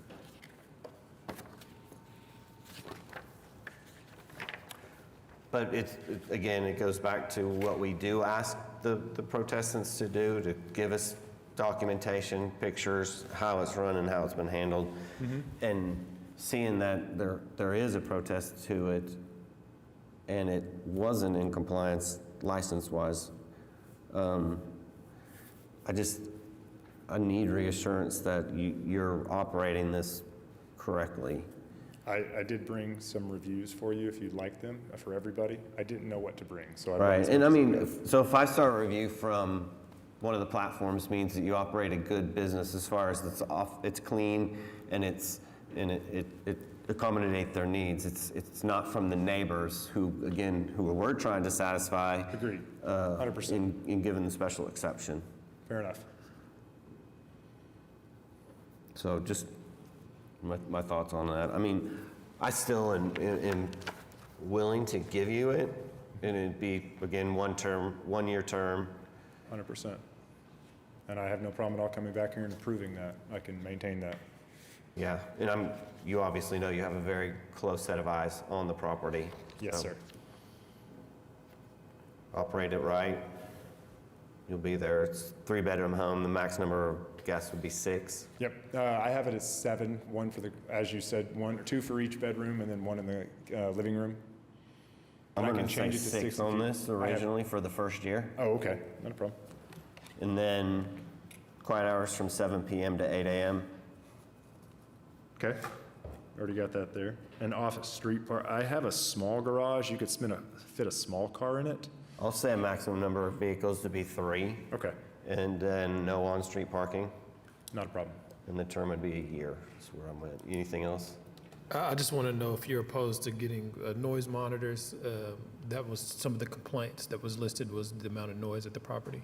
That's not an issue at all. My research on it was privacy issues. If you have one that you recommend, I'll take your recommendation.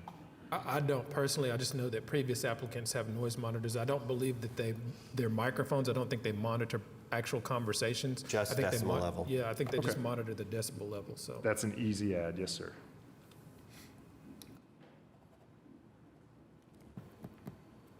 You're probably not going to make the motion. I will, yeah. So with that, then I will make a motion to, well, I haven't done this in so long. It meets the statutory requirement for a special exception.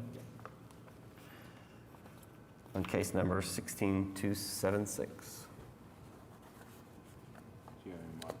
Oh, with the modifications on maximum number of guests to be 6. Quiet hours from 7 p.m. to 8 a.m. Maximum number of vehicles to be 3 with no on-street parking for a term of 1 year. Second. All right, we have a motion and a second. Cast your vote.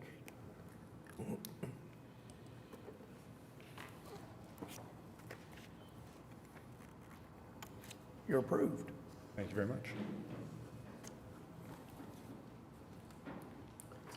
Item number 25, case number 16188 is an application by Jackson Radford to allow home sharing at 6309 Northwest 62nd Circle. Good afternoon. My name is Jackson Radford. Last time we were here applying, the size of the house was called into question, and so I wanted to present a certificate of occupancy for a 4-bed, 2-bath house through the Department of Development. And so if you don't have that digitally, I have a copy.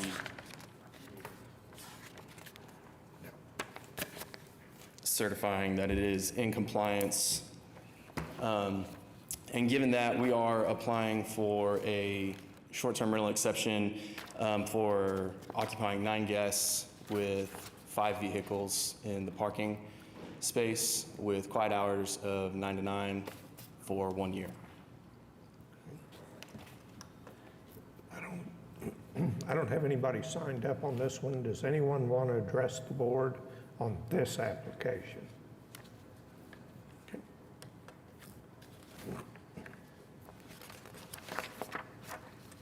I think there was one written protest last time too. So you had that. Yep. And so then you brought the application back within the parameters. So maximum number of guests would be 9? Yes, sir. A 4-bedroom home.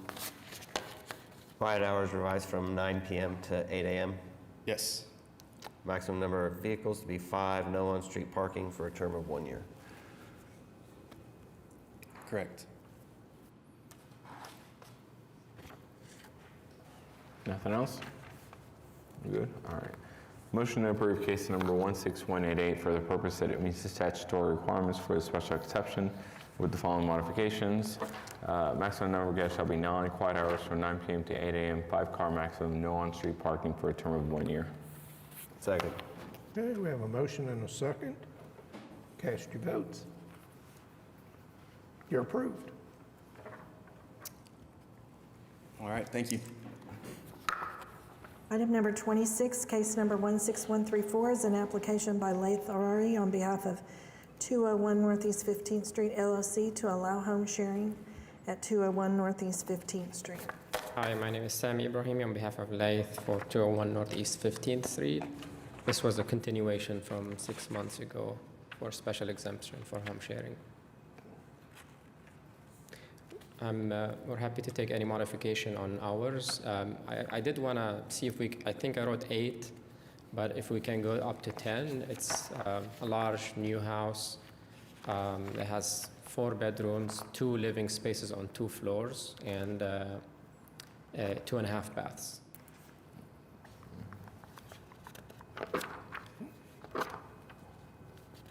Anyone want to address the board on this application? I don't have anybody signed up. And while I go through the application, if we could look at the latest short-term history of the last 6 months. And so on the application itself, it's a 4-bedroom. I'll go to a maximum number of guests to be 9. Okay, that's fine. Revise the quiet hours from 9 p.m. to 8 a.m. And can you use the garage to park in? It's a big garage for 2 cars, and then there's a driveway, so maybe 4 cars. Yeah, so maximum number of 4 cars and no on-street parking. Okay. And the term would be for 1 year. So how do we add it for renewal? Like, they go through the same process? Yeah, so exact same process. 10 months from now, you start your application and they'll get you docketed, so you'll be docketed before. And it's the same fee that you pay? Yep. Okay. Yep. So, and the next time you'll get, well, if you run the business fine and you have no opposition, you'll get 3 years. Okay.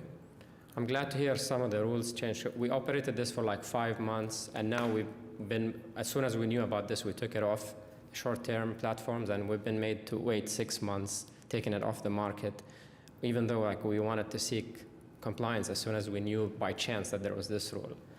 But it is what it is. Yep. So we want to get you in compliance. We want you to get you licensed and get you a special exception today. Good? Yeah, just confirming, I mean, no rentals at all in 2026, and also that the fee for the special exception is, it's lower for a timely renewal. Okay, So, sounds good. yeah. Just make sure you file before it expires. Yeah, that's why I said about 10 months. 10 months, Yeah, and is there a waiting period? Like, are we guaranteed to get in to get the Yeah, extension? once you get it filed, you'll be fine. Okay, sounds good. So do it before it runs out and you'll be okay. A couple of these guys today did it 2 days in advance, so just 2 months is better. Sounds good.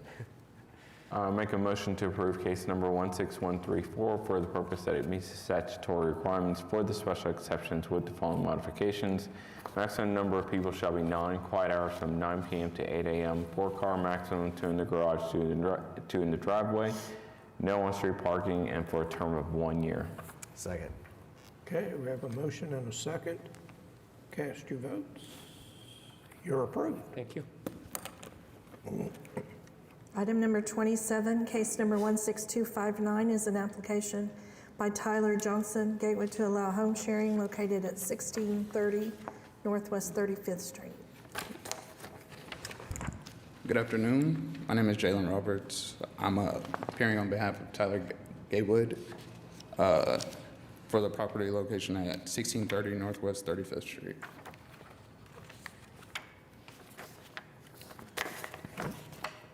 No one signed up to speak on this application. Is there anybody who wants to address the board on this one? None? Sarah, can you get the rental history on this?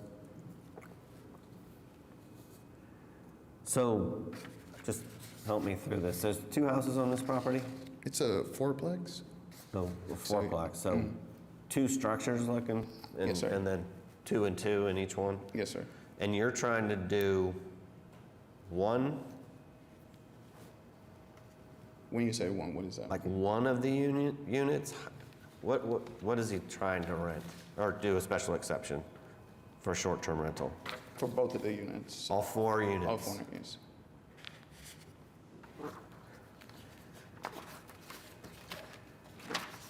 So just looking at the block, I don't think you can do that. So that's what we need to, that's why I was trying to figure out what you were trying to do right there. I think there's 14 units on the block, if that's a fourplex. I mean, I don't know about these other ADUs or accessory dwelling, but. So there, you can only do 10% of the block. Okay. So it has to do with how many units are in the block. Yes, sir. So we just gotta figure out what's allowable and how we could do it. And are they addressed differently? I don't believe so, but that's something I would have to check with them.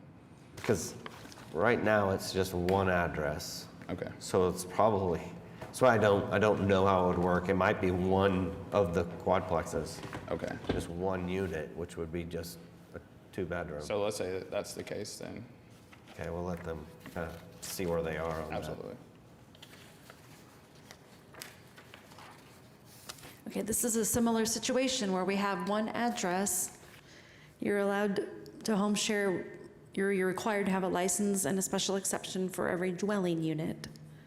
So I think that the maximum you could probably offer is just one of the dwelling units. One of the units.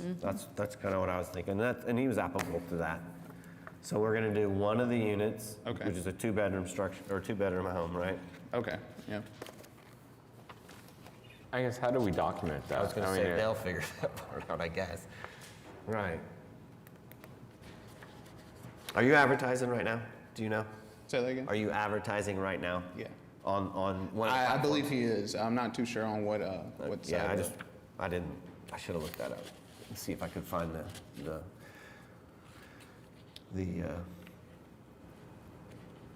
Airbnb or. What did you find, Sarah, as far as rental history? So it has been rented in the past several months. It's currently advertised as for 4 guests and 2 bedrooms and 2 baths. So it's one of the units. Correct. And how long? Couple months, you said? Oh, no longer than that. Longer than that? You mean as far back as the history goes? Yeah. I can go back a year and it's been rented. The whole time? Okay.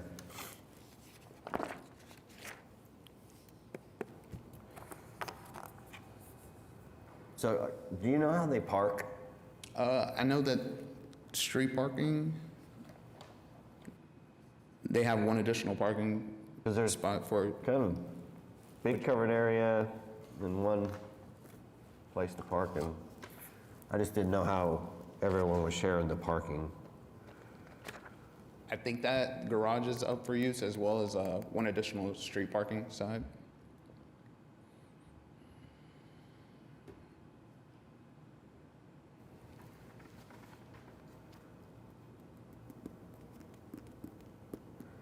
So I'm gonna go maximum number of guests to be 4. Quiet hours from 9 p.m. to 8 a.m. Yes, sir. Revise those. The term would be 1 year. And then I'm gonna say maximum number of vehicles to be 2. Absolutely. Which one of the 4 units are we approving? It's up to Cindy. He's going, I don't know. I would say we'll confirm which one is currently advertised, and we'll assign that, the special exception to that unit. Yeah. Does that sound good? Yes, ma'am. I'm all right with that. You want to add anything? I mean, you're probably not aware. There's some written protests. There's some stuff that happened during the current short-term rentals that are.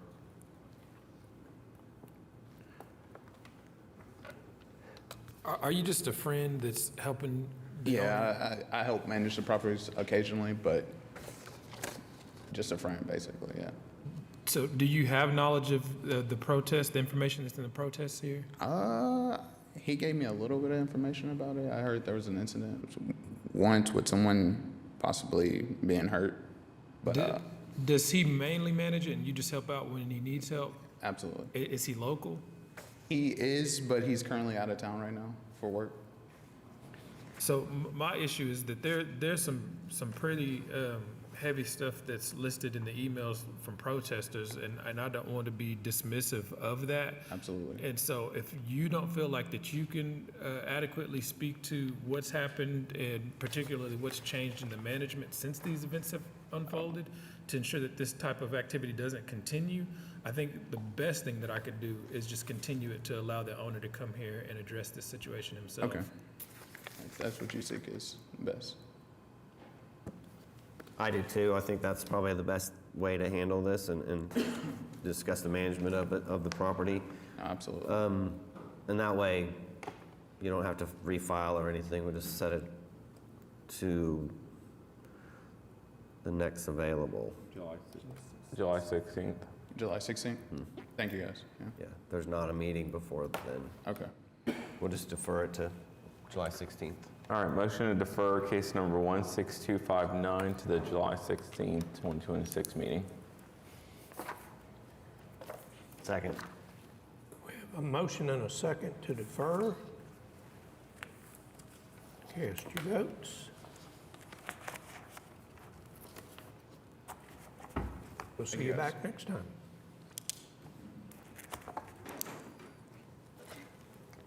Item number 28, case number 16277, is an appeal of Michael McCoy, president of SOSA Neighborhood Association, from the administrative approval, certificate of approval located at 621 Northwest 6th Street.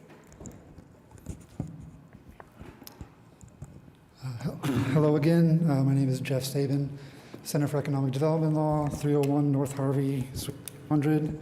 I'm speaking on a point of order before the applicant speaks. And my point of order is that this appeal is not appropriate to be heard by this body for several reasons.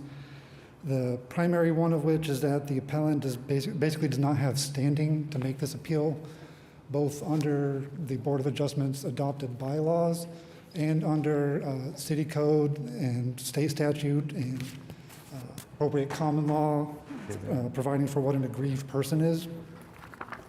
So basically, city code and the appropriate section of state statute that provide for appeals of administrative decisions to be heard by the Board of Adjustment allows any person aggrieved by a decision of staff with respect to the appropriate property is entitled to appeal such decision to the Board of Adjustment. Person aggrieved or aggrieved person is not specifically defined either in the Oklahoma City Code of Ordinances or Title 11 of the Oklahoma statutes with respect to appeals to the Board of Adjustment. If one looks at generally applicable law related to appeal and error, the general rule is also that a person has to be aggrieved by a decision to bring an appeal from it. One cannot appeal from a decision, however erroneous, which does not affect one's substantial rights. An aggrieved person is someone who either A, has a pecuniary interest in a protected right that is directly or injuriously affected by the decision, or B, whose rights and property are either established or divested by the decision from which the appeal is prosecuted. If a decision does not, by its own force, operate to impose a burden or obligation on those rights, it has no binding effect on any right, interest, person, or property, and the appellant is not deemed aggrieved. Based on the applicant's application itself and our understanding of the situation, neither Mr. McCoy, the appellant, nor the Sosa Neighborhood Group meet these requirements. Additionally, Article 2, Section 6 of the Board of Adjustments bylaws requires that the Board of Adjustment may only hear applications for appeals that are brought for a bona fide case, and that is basically a case that is brought by the legal title owner of record of the subject property, an authorized representative of the legal title owner of record, a prospective purchaser holding an option to purchase the subject property pursuant to a binding contract entered into with the owner of record or the city. Neither the applicant nor the Sosa neighborhood fall within any of those categories. By the terms of the BOA's own bylaws, this is not a bona fide case and should not be heard by the BOA, and we would request that the case not be denied but be dismissed. Okay. I'll take that as an objection to jurisdiction. We'll take it up first. Do you want to vote on that? Or should we just make a decision and move on? If I may add another item as well. Even if the applicant did have standing to appeal for this case was not timely filed. The application lists that it was an appeal of a certificate of approval issued for a sign on the subject property, but the primary gist of the appeal is the city's determination that a non-conforming use appropriately exists on the property. So the applicant filed his appeal on May 18th, 2026. The certificate of approval for the sign that was approved on May 4th. May 18th is within the 10 business days required within the Cottage District to file an appeal for that particular action.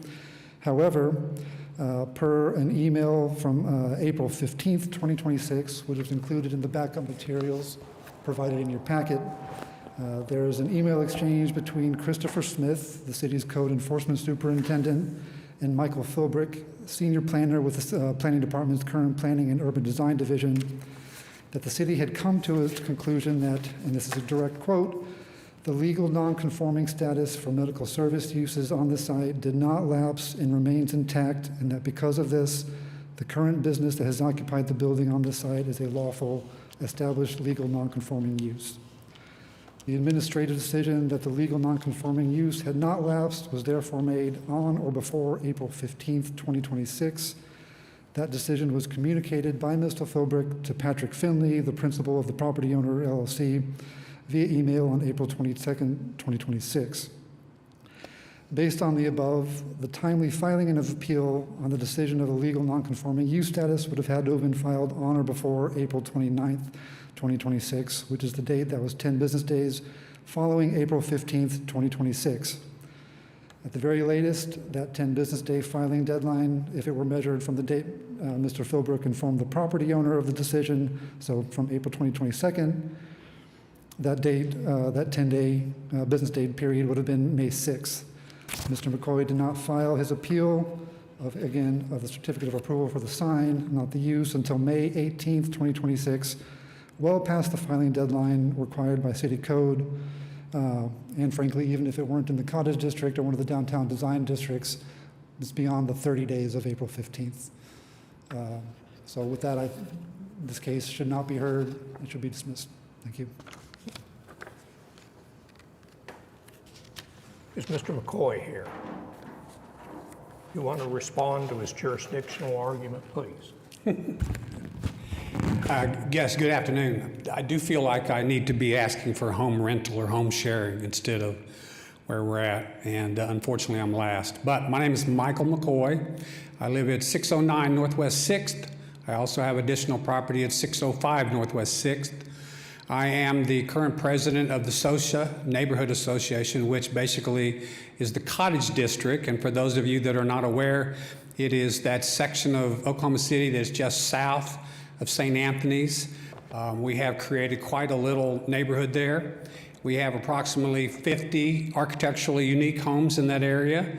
I believe that the Oklahoma City planning set aside that neighborhood because it was a series of cottages there, and their hopes that the cottages would have been remodeled and put back to life. But basically, the economics of the situation, we have ended up with new construction.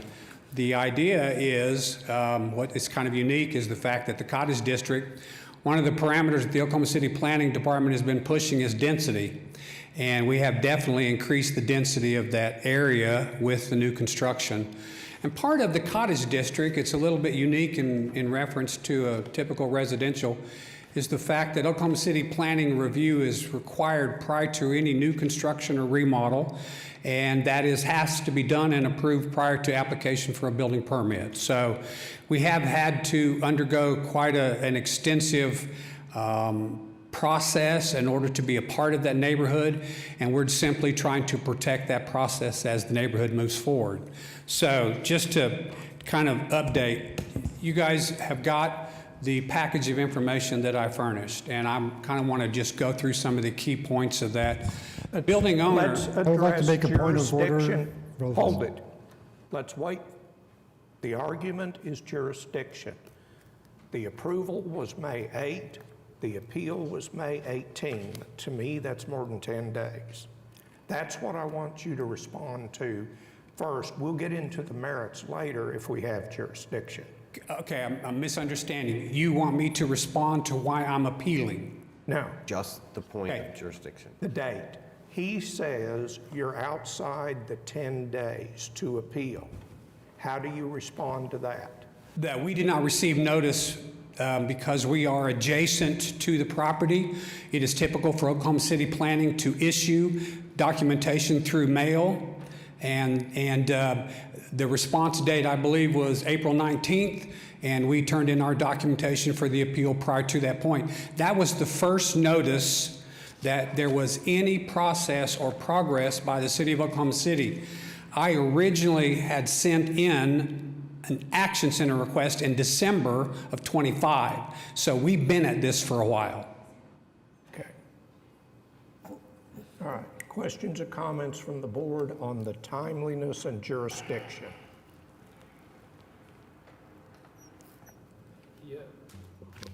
There was an email that was referenced earlier, and I'm having trouble finding that specific.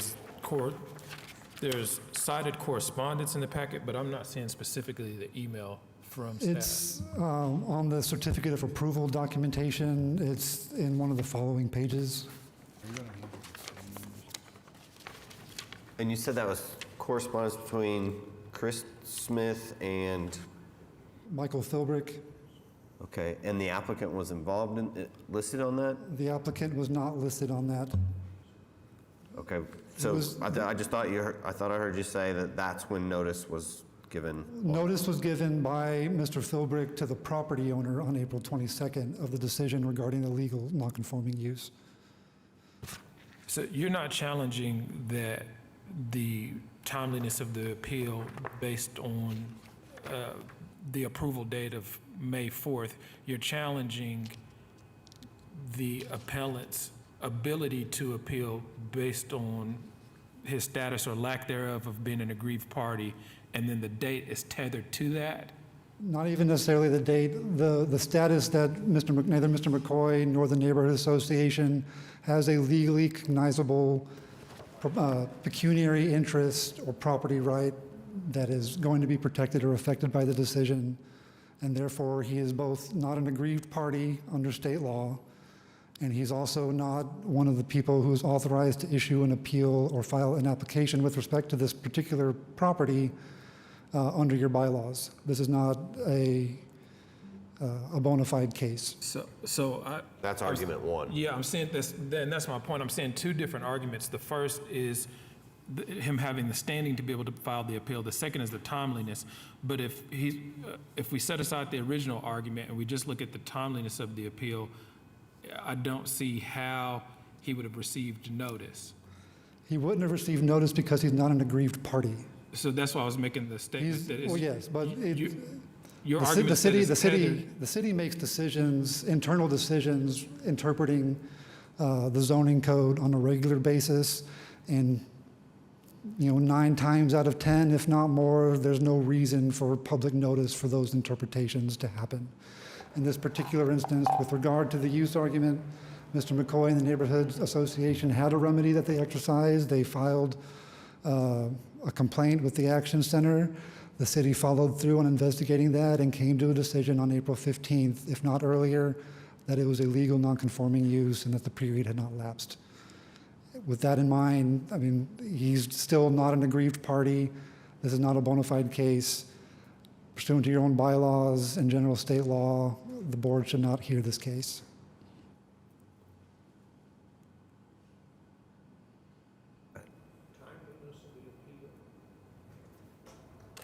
Is the first thing I want to look at, because that's jurisdictional. We can decide aggrieved party, yes or no. Second step. I think the issue, though, is council is arguing that the timeliness of the appeal is tethered to the original argument because there's no real requirement for him to have received notice, constructive or direct, because of his lack of status as being an aggrieved party. But like you, I think it's two separate issues. Yeah. They are two separate arguments. I think the status as not being an aggrieved party is the thing that makes this particular appeal unable to be heard by this body. If you were to decide otherwise, even at that point, the decision on legal nonconforming use was made more than 10 days before the appeal was filed.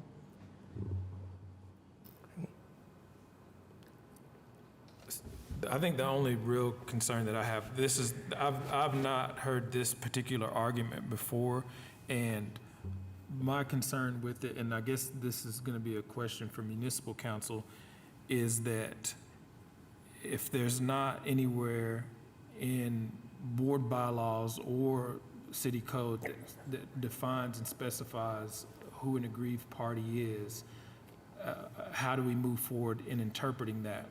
And I ask particularly because this body has heard cases before where a third party being defined as somebody completely removed with no interest, direct or indirect, in a specific case, has filed an appeal, and we've heard those cases.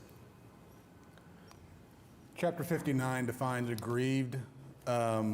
It's doesn't give us everything that we would like to have, but it says, gives the meaning, the same term under Oklahoma law. It's a person who has a right under Oklahoma law to appeal an action, decision, ruling, judgment, order. And Mr. Saban, there's a lot of information, provided. He's very thorough, and that's true. As far as the bona fide cases, that's the bylaws. The bylaws, he started out, Mr. Saban did, by saying as a point of order, as to the standing, that they didn't feel like that he had standing as an aggrieved party. The points of order are decided under the bylaws by the chairman. So I think if, we're going to decide this that way, that the chair, who can be overruled by a majority of the board. If you look in, if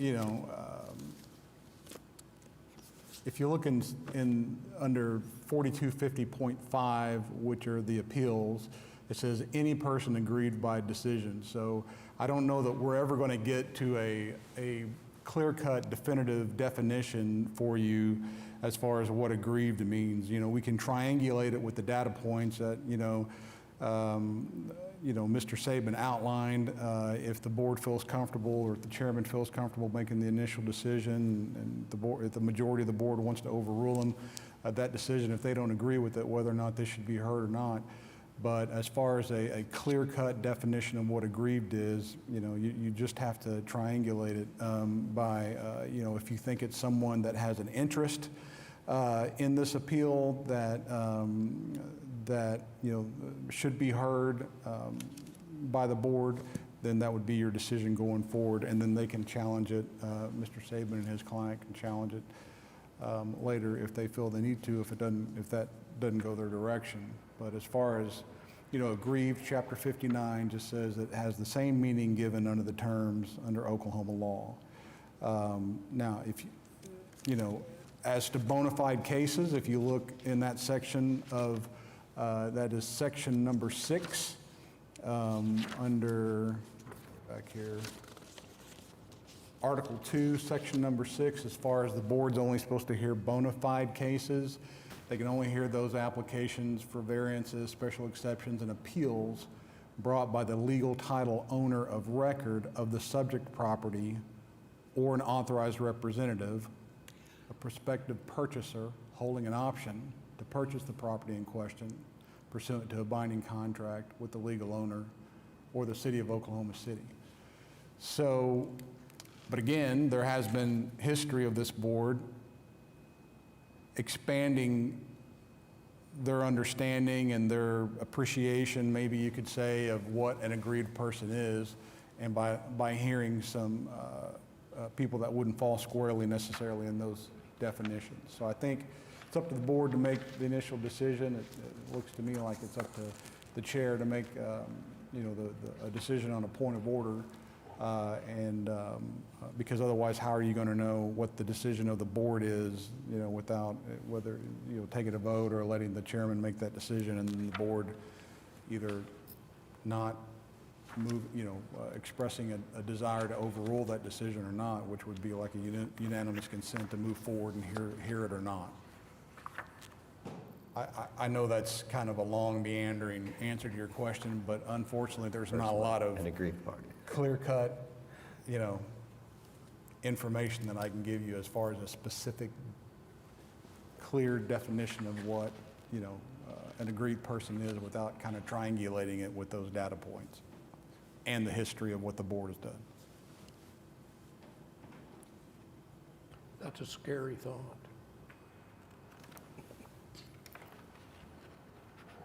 All right, do you guys want to vote, or do you want me just to rule on the initial jurisdictional claim? You don't want a record vote, just me? I guess my question is the email sufficient? I mean, have we treated it, because we're saying the April 15th email is the notice? Board, Katie Friddle is here if you have any questions about the administrative approval process. This is a certificate of approval that was approved by staff. There is notice provided of that, and I'm assuming that Mr. McCoy would have received that. Before you on the screen is, and I'm saying this as the manager of the division that takes the appeal in. Our understanding was that the last date to appeal would have been May 18th. That's staff's understanding in the subdivision zoning office.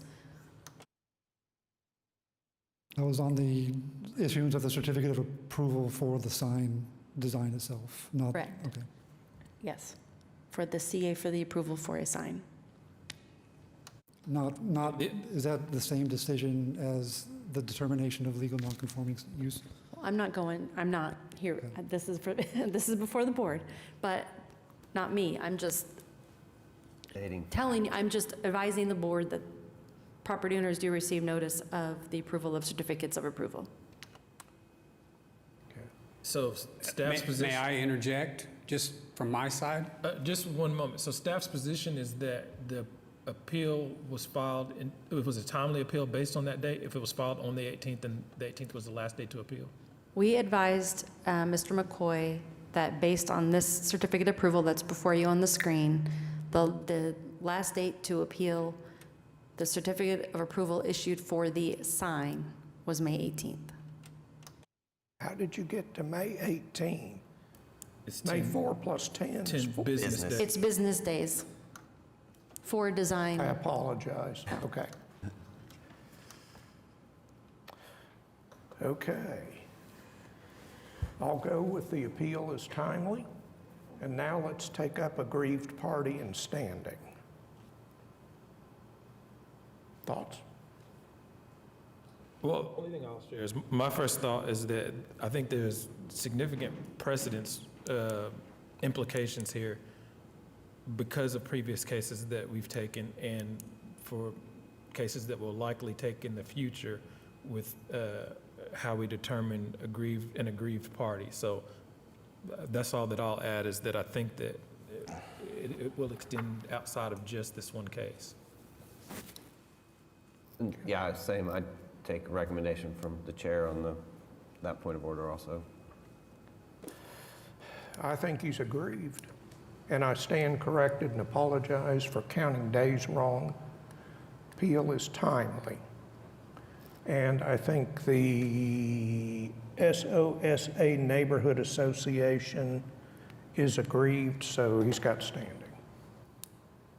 Mr. Chairman, for clarification, is your decision that it was a timely appeal of the sign approval or of the legal determination that it was a non-conforming use? The May 4, the certificate of approval. Yeah, just on the sign. Yeah. Is there going to be a determination about whether it was a timely appeal with respect to the use itself, which is the crux of Mr. McCoy's argument? I think that goes to the merits. So I'm going to say, and you can appeal it if you want, the appeal was timely and SOSA is aggrieved. So I'm ready to hear the rest of it. So, Mr. McCoy, you're up. You're the appellant. And how do I proceed forward? Give us the crux of your argument Okay. as to why the city is wrong and you're right. Got it. As I mentioned before, everybody that's in the SOSA district, the cottage district, has gone through exactly the same process. Basically what happens is Oklahoma City Planning initiates approval, but there is no approval until the UDCA issues their approval, which is exactly what happened with the sign. So our point of recognition of what was going on was only after receipt of that. The reason that we're here is because originally the protest was that sign was for a building use or a building type that is not zoned to be utilized in the cottage district. The owner of this property purchased it in 12 of 24, and he has property to the east and property to the west. Property to the east is a fourplex residential unit. Property to the west is a two-story multi-apartment building. He acquired the fourplex and the single-story commercial in 12 of 24. And the issue is he started work in 12 of 25 on the 621 Northwest 6th, which is the commercial facility. He did that without Oklahoma City building permit. He did that without city planning approval on both interior renovation and the installation of the exterior sign. Action Center request was sent in early December of 25. So again, the Neighborhood Association has been actively involved in this issue since 12 of 25. Additionally, on the property to the east of that, which is the residential fourplex, the same building owner went in and basically took out all of the vegetation, grass area, what remnants of concrete, and the purpose was to pave the entire site. Again, that work was attempted without Oklahoma City building permit approval, and it took action from the Sosa Neighborhood Association to the City of Oklahoma City to get that work stopped. It has been stopped since approximately January, February of 25. So the background is that we have an owner that has proceeded in 2 facilities without the proper process. And as part of Sosa Neighborhood and a neighbor, is that, again, the understanding is everybody in our neighborhood had to go through a certain process, and simply refusing to go through that process shouldn't be an approval to proceed forward. So the idea is information, again, in December, an Action Center request was put in, and it clearly showed a photograph of 621 with a medical center sign on the outside of it, and it also showed the interior renovation and the exterior signage. Multiple emails were sent to the City of Oklahoma City in January of that year. I'm counting 1, 2, 3, 4 to the city, 1 to Michael Philbrick, another to the city, another to the city. And on the address at 613 Northwest 6th, again, Action Center request was put in, and emails were sent to Michael Philbrick requesting help with this issue, and ultimately the City of Oklahoma City Development Services did indeed shut down that process. The idea is we're going to go back to the original request at the Action Center was that signage was installed, the interior remodel was completed without any permit application, in addition to the fact that the proposed tenant is a non-conforming use for the cottage district. The idea is, if you'll back to the reference of the zoning code, in the event that a non-conforming use of a building or premises is discontinued for a period of 2 years, the use of the building or premises there shall conform to the use regulations of the district. Table 7200.3 clearly shows that medical is not allowed in the cottage district. Now, we were informed that Oklahoma City's basis for moving forward, and I will admit some of the delay was Oklahoma City Planning waiting on Development Services to make a determination of whether that building was, the tenant was in conformance or non-conformance.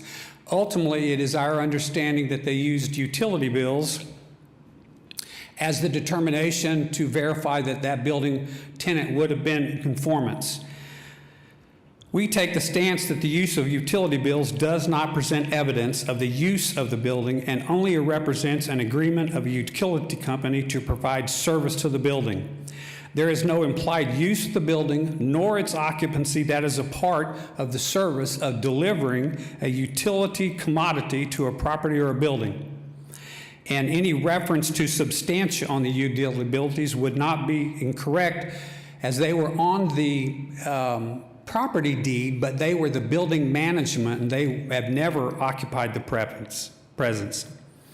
If the city is going to use utility bills to establish occupancy and therefore use, then does this not set a precedence for improper use of utility bill information?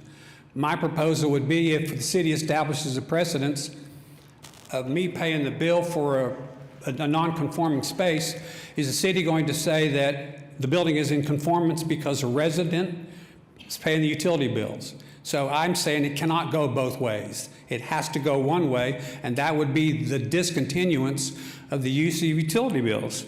As the IBC, which is the International Building Code, outlines the occupancy classification and use of a building, the understanding of occupancy should be based upon actual user activity.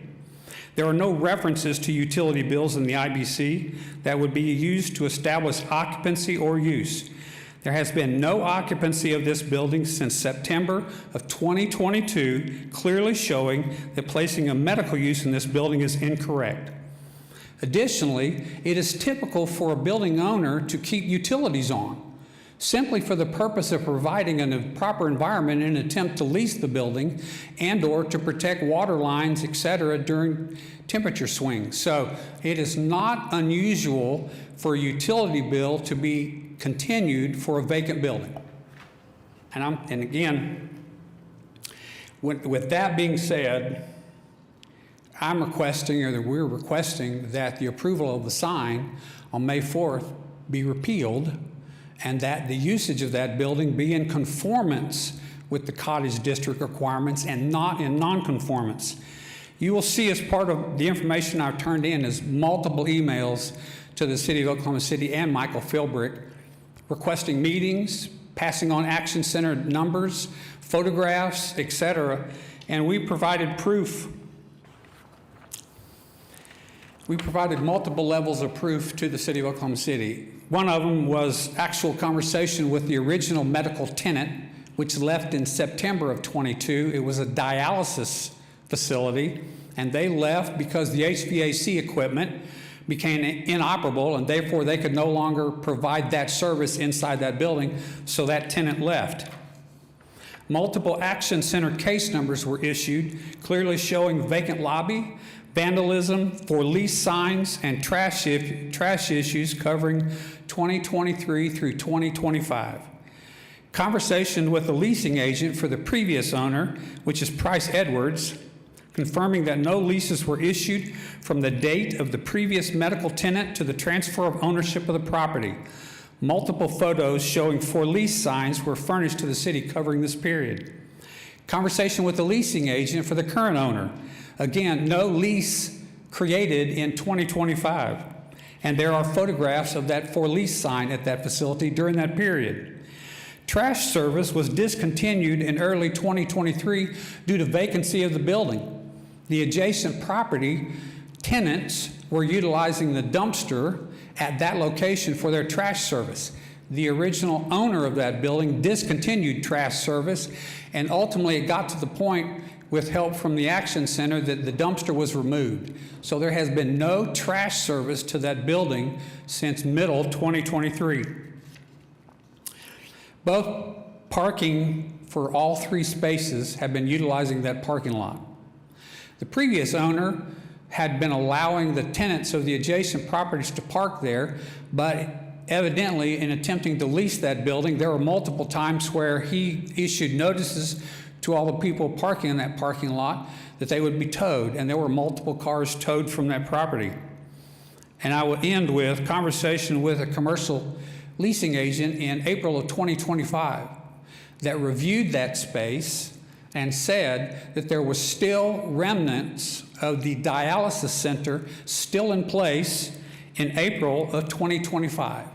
To me, that means no use of that building, no remodel of that building since the dialysis center left.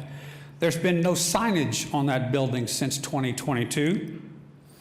And we have 3 adjacent property owners that will state that that building has been vacant since 2022. And all 3 of us are adjacent to that property, so we would definitely have a hands-on element to put to the table.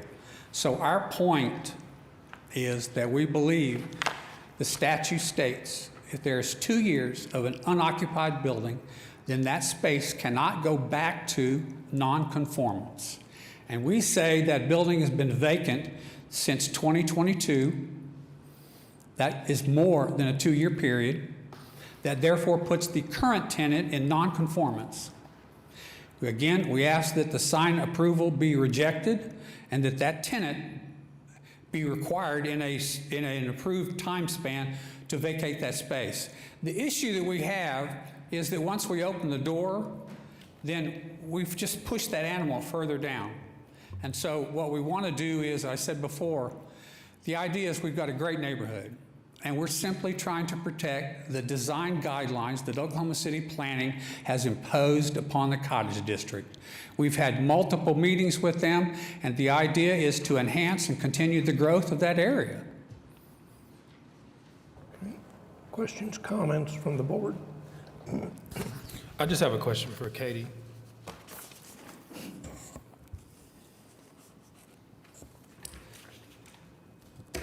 And I'm ashamed to ask this question because I used to serve on this board, but is any part of the certificate of appropriateness that's issued contingent upon, or is the use a consideration at all? So it's kind of a tricky question. I mean, the sign code is supposed to be content neutral, so technically we would approve someone's sign regardless of what it said on the sign. But when we're reviewing an application, we do typically look at what is the property, what are they doing with the property, is it a use that's allowed? I think in this case, because there was active work in development services addressing whether or not the use was allowed, we deferred to them and to their decision. But the use itself, is that a basis upon which an application can be denied? If someone applied to do work to a property where the use that they were, let's say they're going to renovate a building to turn it into something, and we saw that what they were going to turn it into was not allowed by their current zoning, then we would tell them, well, before you can have a CA for remodeling your building to this use, you need to rezone to permit that use. And let me add to that. There were multiple emails between myself and Michael Philbrook asking exactly that same question. And his response back to me was, I cannot move forward until the city development services initiates a conformance or a non-conformance. He wouldn't move forward because he didn't have the capability to respond to that signage application. And so until the city responded and said, well, we're going to use utility bills and therefore that space is in conformance because there was no lapse in utility bills. And again, our point is utility bills, number one, should never be utilized to address building occupancy and or use. And the idea is that space is non-conformance. The input is that building has been vacant since October, September of 2022. So therefore, we tie the sign to the use. The use of that building should never have been allowed to proceed forward. The building owner progressed with remodel and installation of the sign without Oklahoma City Planning and without Oklahoma City Building Permit Office approval. And I understand that. I think what I'm getting at is I see the sign and the certificate of appropriateness of the sign separate from development services determining the use. I see that as two separate things. However, if the commission makes it a part of its review process to determine that a sign is in conformance with the use, then I think that this is valid.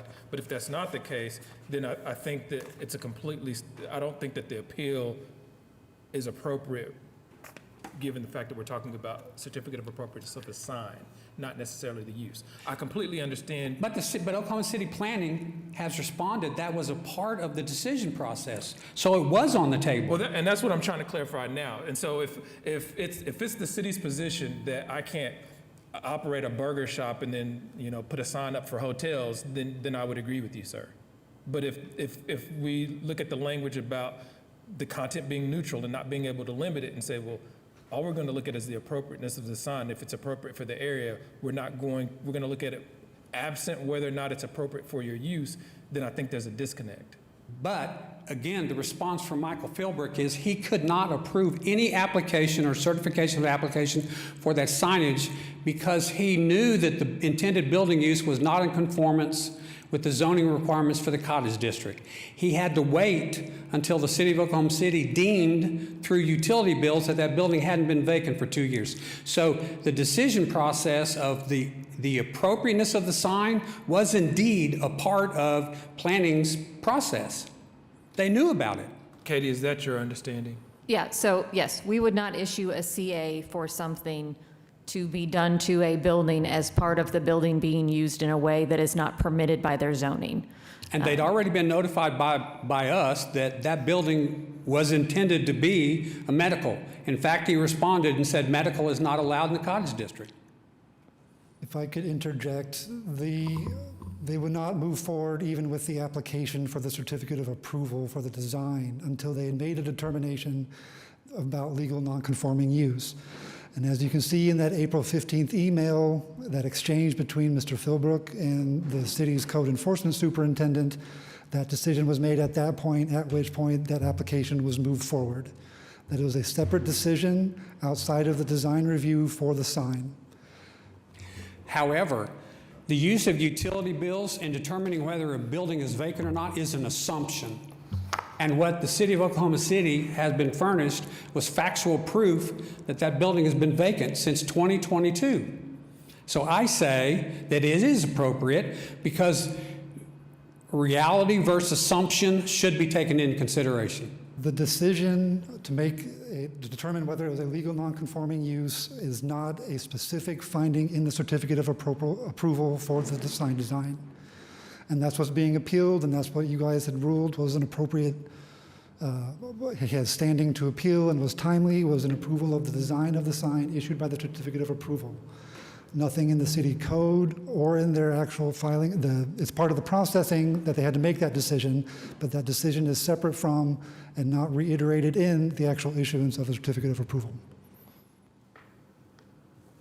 Questions, I comments? tend to agree with you. I think the issue that we have here is the fact that there was no permit that was filed. I think a permit, you could hang your hat on the fact that that was the constructive notice. The appellant would have had the time or the opportunity at that time to appeal the decision that it was legal nonconforming, and then we wouldn't be having this conversation here. That being said, even if there's a connection between the use and the certificate of approval being issued for the sign, and sir, you'll have to correct me if I'm misunderstanding you, but your argument is based solely on the fact that the method in which the city determined that the use continued was not appropriate.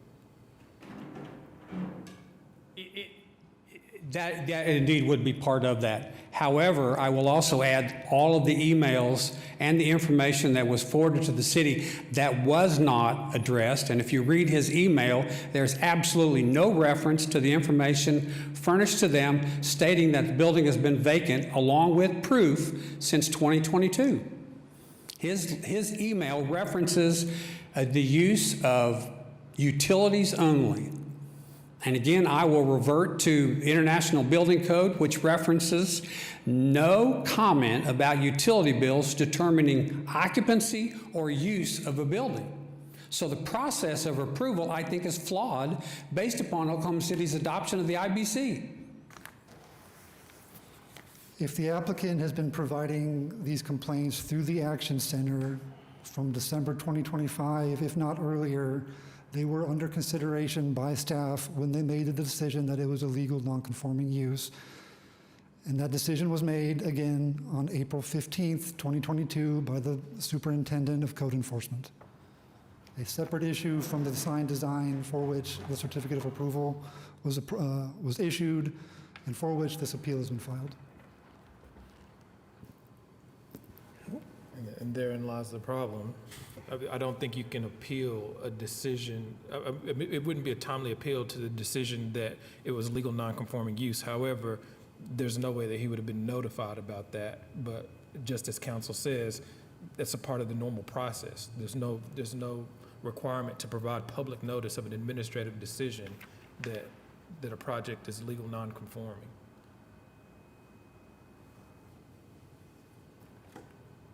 Go ahead. Anything else? Go ahead. I mean, I guess my question is you've got that 2-year gap. It's not like after 2 years, there's a determination made that that building was no longer being used for medical purposes, or whatever the original use was.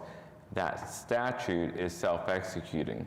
So at that point, there should have been a permit to bring it back into a non-conforming use, as should there not have been. You're absolutely correct, which is, I tried to look it up, and that's the statement that I was making earlier. I think that there would be less question or less cloud around this had there been a permit issued, because then we can use the permit date, the date of that permit, to determine that notice was given that this was legal non-conforming use. Right now, we're going off of an email because that's where the decision was made, but the email fails to notify the general public. And so in the title world where I run, you've got a 30-year marketable record title act that says after 30 years, if I file a deed, after 30 years, that deed becomes valid. There's certain things that it applies to. The question has always been, is it self-executing or not, right? And it is. So if I own 50% with you, Marcus, and I convey all of Blackacre, after 30 years, you lose your interest. That's self-executing. And I feel like in this case, the fact that you have a 2-year period where it was not being used, that it applies, I think that's where the question lies. I think that it becomes, I think you lose that prior use and you have to apply to a permit to bring it back into. With respect to the appeal that's been filed for the certificate of approval for the sign design, the use discussion is a red herring. We don't get to this point if you can't legally use the property for the purpose that you're seeking. Staff made a determination that the 2-year period did not lapse on April 15th. No appeal of that decision was filed within 10 business days. An appeal strictly of that use determination is not timely, even if an appeal of the decision issuing the certificate of approval for the sign design is. I think your argument, I think, goes against due process. And to me, if we're going to apply that 2-year, the statute's not clear, or the ordinance is not clear as to how you bring it back. I think you lose it. If you don't use it, you lose it, right? And I think that's what happened, and I think a permit should have been applied. There should have been a permit applied so that the neighborhood would have been afforded that due process. Again, staff decisions are made routinely that the public is not notified of. Sarah, can you tell me exactly which section of the code the references the 2-year time limit? Yes, I can.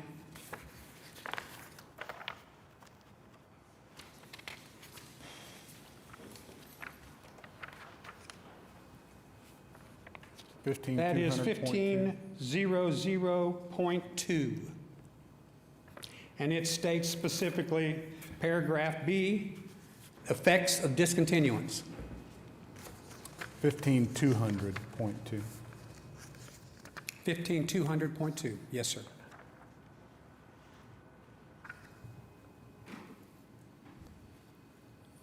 Subsection B, as in Yeah, paragraph B. Bravo.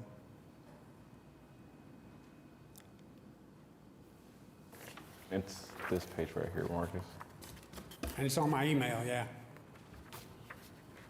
That top paragraph.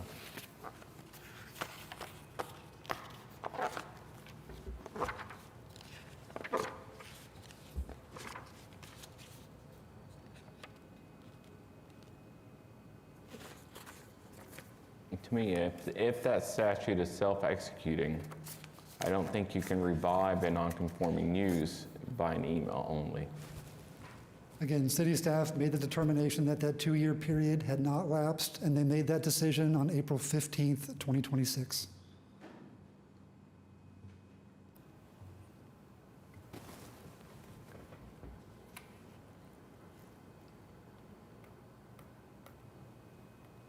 The appellant has not argued anything with respect to the sign's design. By all accounts, the sign for which staff issued the certificate of approval for which this appeal was filed meets all relevant applicable sign regulations. The applicant has not disputed that at all in his appeal. The certificate of approval was within staff's purview under city code and is in line with appropriate sign regulations. The use discussion is a red herring based on a decision made on April 15th from which an appeal was not timely filed. in part due to the reasons I mentioned earlier, and that they wouldn't have had notice because they are not an aggrieved party.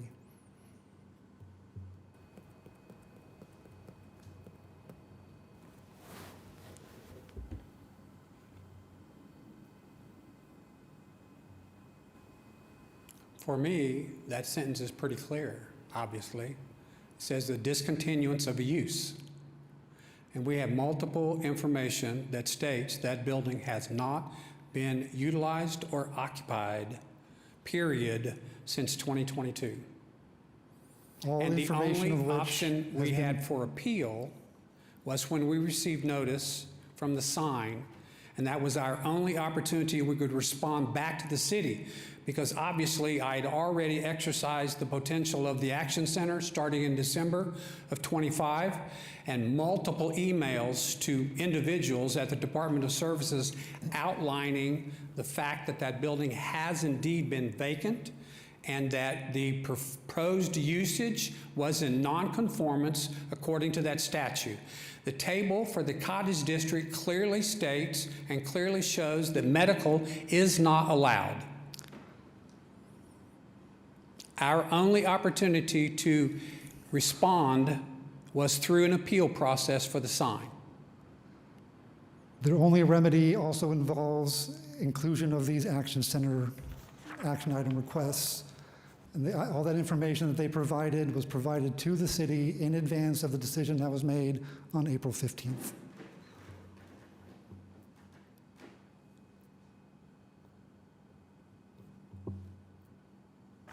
And I'll just add, if I may, under section 59, that same area where you're at 15150.1, if you back up, if you're going to, if you're considering the burden of proof on who has the burden to prove whether a nonconformity is lawfully existing, it's on the owner of the property. It's not upon the city, it's not upon anybody else, it's on the owner of the property. So I don't know if that helps or hurts, but. Well, there was no other use being done. It didn't change.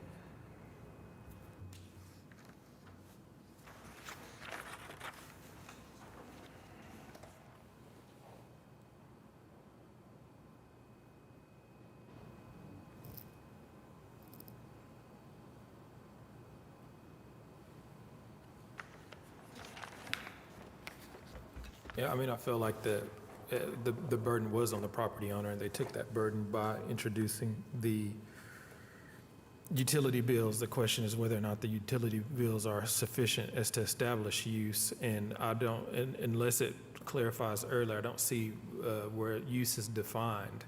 Right. And to me, development services, that's what they used until they decided to do something different. And there's a concept, I mean, I don't do appellate work, right? So your statute of limitations starts in some cases when the date that you find out that you've been aggrieved, right? To me, in this instance, it appears, and I can be corrected, the neighborhood association was not notified that they had been aggrieved until they received that letter on May 4th. So despite the fact that the CA was addressing the signage, the neighborhood association was not notified, was not given due process, started on May 4th and had until May 18th. Now, I realize that this is not a statute of limitations issue, but this is a notice issue. So, I mean, based off of that, Well, I would push that date even further back into the lack of a building permit or Oklahoma City process until after the project was completed. If the process had been completed as per cottage district requirements, they first would have started with city planning to get approval, and they would have had to have approval prior to even asking for a building permit. Neither one of those elements came into play, so therefore the neighborhood association was not notified. The first notification we got was the sign. Which again is the only thing you're appealing. Right now, it is our only avenue to appeal, but Right, I but think it's you the need to only push thing that today that further we're looking at. in the fact that that occupant is still in nonconformance. And the Board of Adjustment is the only thing that has stood up to hear the case. Well, I think before we get to whether or not we can get to appeal on the sign itself, we have to figure out are they even afforded the ability to have this CA?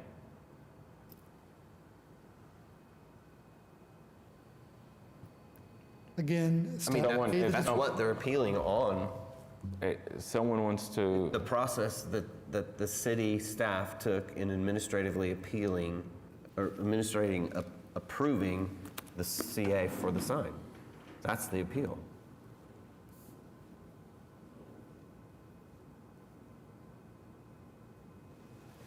And, I mean, for me, they followed all the steps, so.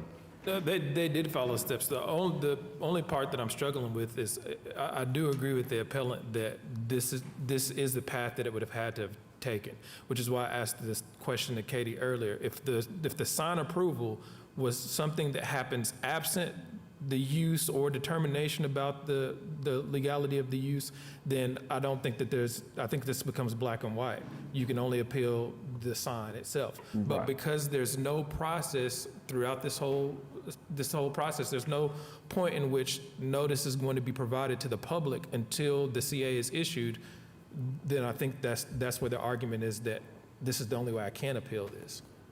Right, I agree with that, and that's what he's appealing. I'm just, there is other avenues to go and file for the non-conforming use and making the decision that was made there. Just not here today. I mean, an alternative. And like I said, I'm not making that decision, but I don't think there was. I guess we don't have in the past, the city has pushed hard to remedy a non-conforming use. So I don't think that the decision was made lightly.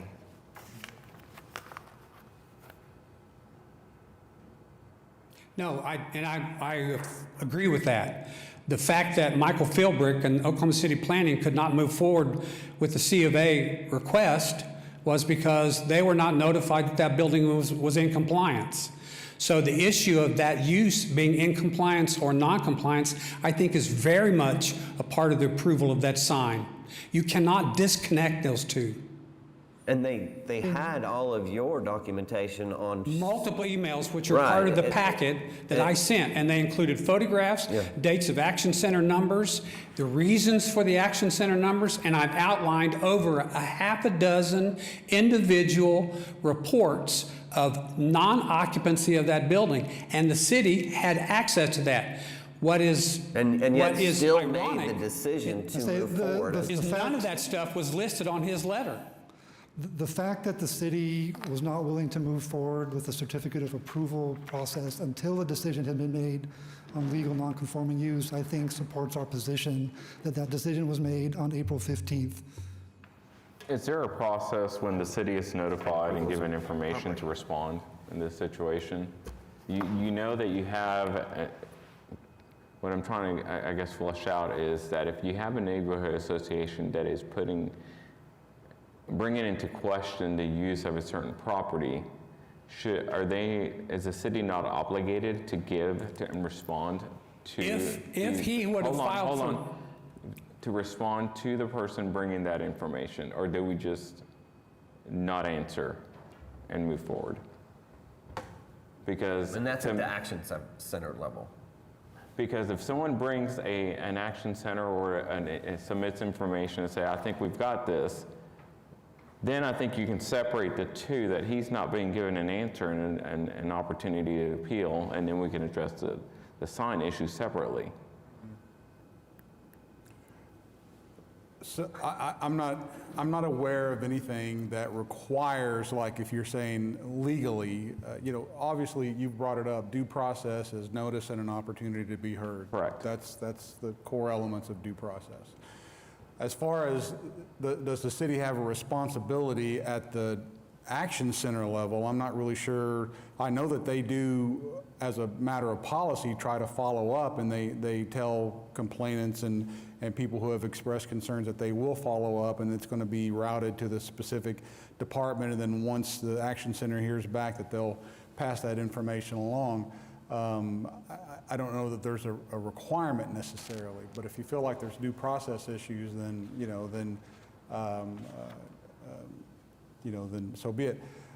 I will say this, I feel like what I'm witnessing the board struggle with and what the two sides, are arguing, being quasi-judicial, there are many times where a court has before it, when you read opinions and you read documents, where sometimes there's a secondary, what Mr. Saban is calling the red herring component of this, is what the applicant is saying, no, this is the main point.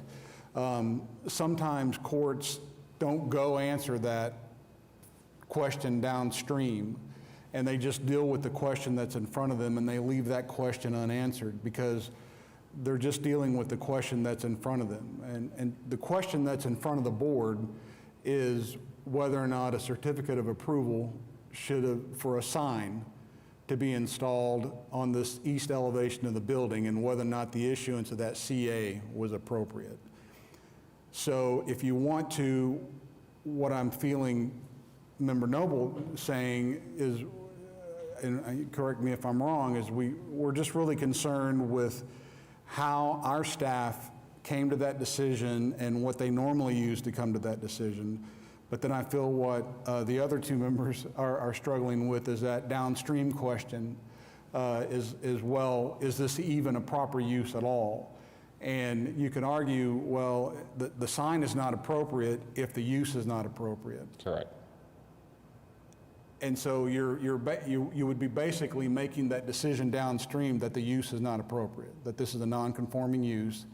Therefore, if you can't have a Chuck E. Cheese in the middle of this neighborhood, we shouldn't approve a sign that said Chuck E. Cheese, But I think where Noble is coming from, and I don't know where the chair, would feel this decision needs to be made, is are we just looking at what our staff reviewed and how they historically review things and what they use that's available to them to make a decision on a certificate of approval for a sign? And are we going to limit it to that, or are we going to expand this out and we're going to make this decision, this and that other decision downstream as far as the non-conforming use? And I think that's what's causing. No, but I think that sometimes the Supreme Court will remand cases back to the district court. So can we remand this back to the city to get a determination on whether or not they feel that this building is currently out of conformance or is in conformance? And I want a determination on that before I rule on this. And I think the email that's been pointed to by Chris Smith, who, if you'll pull that back up, I think this email, if you look at the bottom of this, is there a page 2 to this, Sarah? Okay, so here's some discussion in this email about the sign and how they got there. And then I go back to page 1. So down here, this is Philbrick, who the applicant on this appeal has invoked his name several times.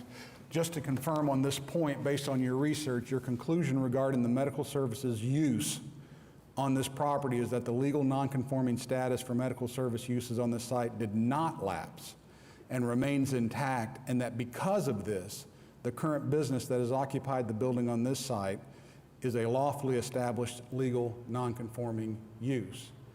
And on April 15th, Chris Smith, the superintendent of development services, said yes, or correct, that it did not lapse and that it is a legal non-conforming use. So if that answers the question on whether or not the sign should have been approved, then it does. Let me add, Is an email sufficient? I just question as to whether or not someone says, well, I made a determination, look at my email, rather than something formal by someone who has the authority to make that decision on some formal paper. I think a member would have to make a motion to whether or not they want to send that back for further review by staff and get something more formal. And if that motion carries, then it would carry. If it doesn't, I mean, I don't. And I'd love the opportunity to meet with the staff that made that decision. Well, what I think Roberto's email does do, because I agree, like, I think that the email is clear. I think that that was the decision that was made. But to your point, the reason why I think that that may be the best solution to send it back is because the issue that we've had, the issue that we're having is a circular one where we're not able to establish a date for an appeal. And by sending it back, you allow the body to make a decision on the use, which can then give the appellant the ability to appeal that decision and argue that. Because right now, I agree. The case that's before us is one about the sign. Right. I personally have not heard anything that would tell me that we need to overturn, or the city made a mistake and we need to overturn their decision that a certificate of appropriateness was issued. However, I think we're all clear now that you don't get to the point of issuing a certificate of appropriateness in this instance, having not first determined whether or not this was a legal non-conforming use. And you don't get to that point until you've made the determination on whether or not the use has stopped for a period of 2 years. Correct. So what has to happen to move forward is you have to have a decision that's made on that's publicly available, that you can say counts as constructive notice for the applicant to then, or for the appellant to then decide whether or not he wants to appeal, and then we can hear that case. I don't think that it's appropriate for this body to make a determination on the use. That's not the case that's before us. I don't think it's appropriate for this body to make a determination on the sign, because it would require us to make a determination on the use. So we're in this circular argument that I think it can be upended either way. And let me clarify, we're here because due process wasn't given to Sosa Neighborhood. There was no building permit or city planning department relationship to this property until the sign issue came into play. If the city planning had been notified of a potential permit and a building use, they would typically have sent out neighborhood notification letters, and we would have been able to incorporate our information into that process at that time. But we were limited because that did not happen, and the only option we had was to repeal and ask for a repeal of the sign. That is not the only option you had. You had the option to file Action Center complaints, which you did, and which staff reviewed and took into consideration when making their determination. The language of that email and the correct response from Mr. Smith seems to be pretty, I'm a lawyer, I feel like that's pretty legally sufficient. Like, is this your actual legal conclusion? And the response is yes, it is. And while I'm not a lawyer, I agree with you, and I believe that you still have a current Action Center action. Maybe you don't have a response for it, but there still is. Still an issue before the Action Center about this facility. And I think, and then I would just go back to why we're here and the actual appeal, and that is, was it correct? I believe that the staff did what they were supposed to do in asking development services. They got their answer. They then correctly applied for this CA. And so that's where I am today. And I will read between the lines. A little cleaner than the whole in the In weeds. Michael Philbrick's response to Chris, he is trying to protect the city planning department because he's asking, are you sure you want to do this? The answer was clearly affirmative. I'm going to make a motion to remand the case number 16277 back to the city to get a determination on whether or not the property itself is in conformance or under its previous non-conformance. So, sorry, point of order from staff. Remand it back to who? Who did it come from? Who made the determination? It goes back to whoever made. Development Services? Well, there were steps. So I would say Development Services made the determination not to pursue a code enforcement case against the property for nonconforming use. Planning staff used their determination to assess that the use was conforming and could continue. There's other information planning staff could have still requested of the owner as the administrators of Chapter 59. It says the burden of proof is on the owner. So if it was remanded back to planning staff, that's what our next step would be to work with the property owner to say, okay, demonstrate to us through whatever means you have that this has been continuously in operation. If it's remanded back to Development Services, I don't know what their next steps would be. No one from Development Services was here to attend today. Okay, I'm going to remand it back to Planning Department then. And I want to make sure that I'm clear. I'm not putting blame that anyone has done anything wrong. I think everyone's been trying to do what they can, but I think we do have an issue of notice and due process, and I think that this is the best way to address all issues at once. And if Planning Department comes back and says, yes, 2-year period did not apply in this case, then I think, you know, there's legal process for the neighborhood, and we can address this sign issue on its own without addressing this separate thing. But at this point, I'm not willing to proceed, and I think that remaining is probably the best option. Well, just to clarify, so if we send it back and planning staff comes back and reaffirms what they've got in the email and they say, yeah, this is our position, are you wanting to hear an appeal based off of that? Because this is an appeal for the sign. I mean, we would, I think that for me, I think you have got that 10-day period if they appeal that says, hey, it's still medical use, right? And that once that passes, I think we can hear this, but I think we all know which way it's going to lean. See, I think that's all already been done, and they're here on the sign. They're going to get Action Center information on whether the nonconformance or not, and then would then reapply another appeal. I just think that this is the question today, and we need to stay within that purview. To me, if there was if someone was trying to build a shed on a property in the back, and then the property owner, they're not even the property owner, then they don't have standing to appeal.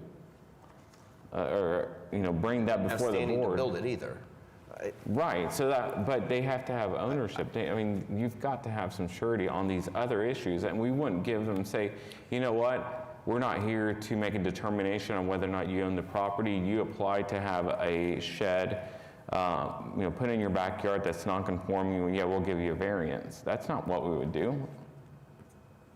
And I feel like this is very similar to that. You wouldn't hear a variance application from someone who's not the property owner or someone who has the property under contract either.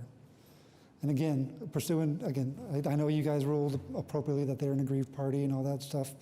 However, that's one of the reasons why, under state law, they would not be an aggrieved party, and why your bylaws specifically state that you should not hear cases not from the property owner or representative of the property owner, someone who's under contract with the property owner or the city. I guess my question would be is if they're in the neighborhood, and this building is in the neighborhood, correct?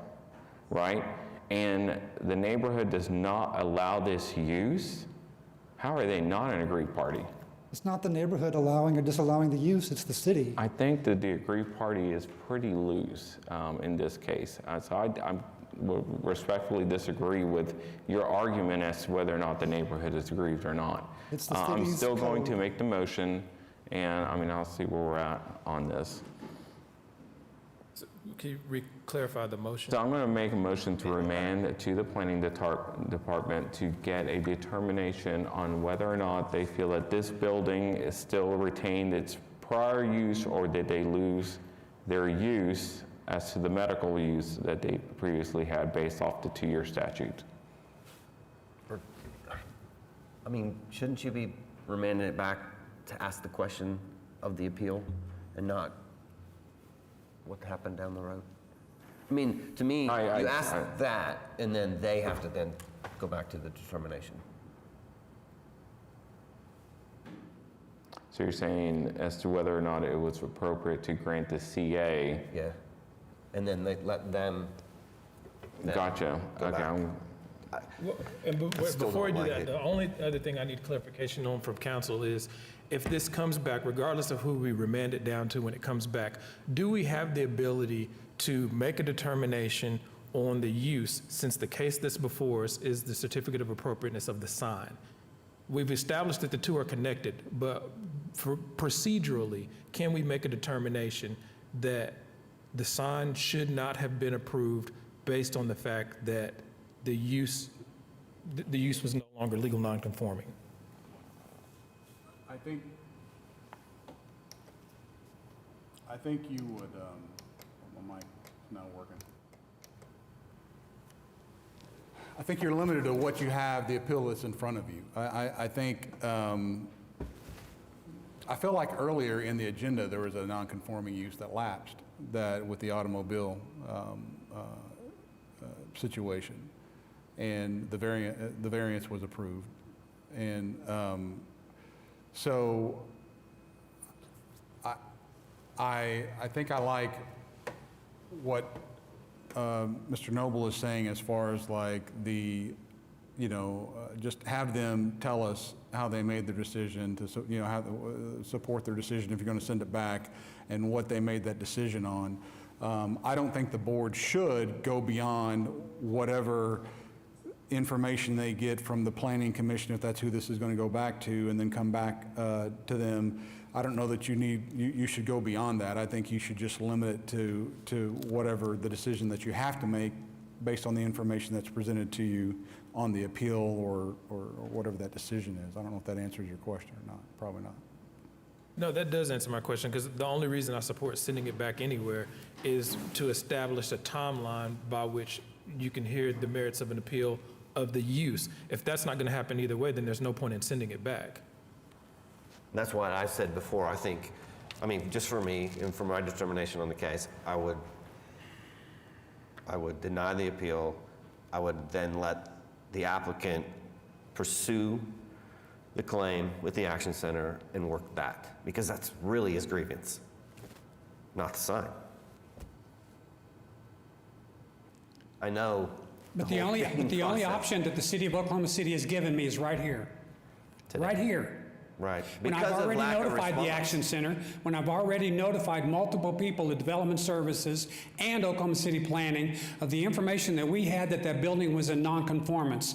The only option I was given is here. We did not have due process because a permit or an application to the city planning wasn't committed prior to the construction and the occupation of that building by a nonconformance.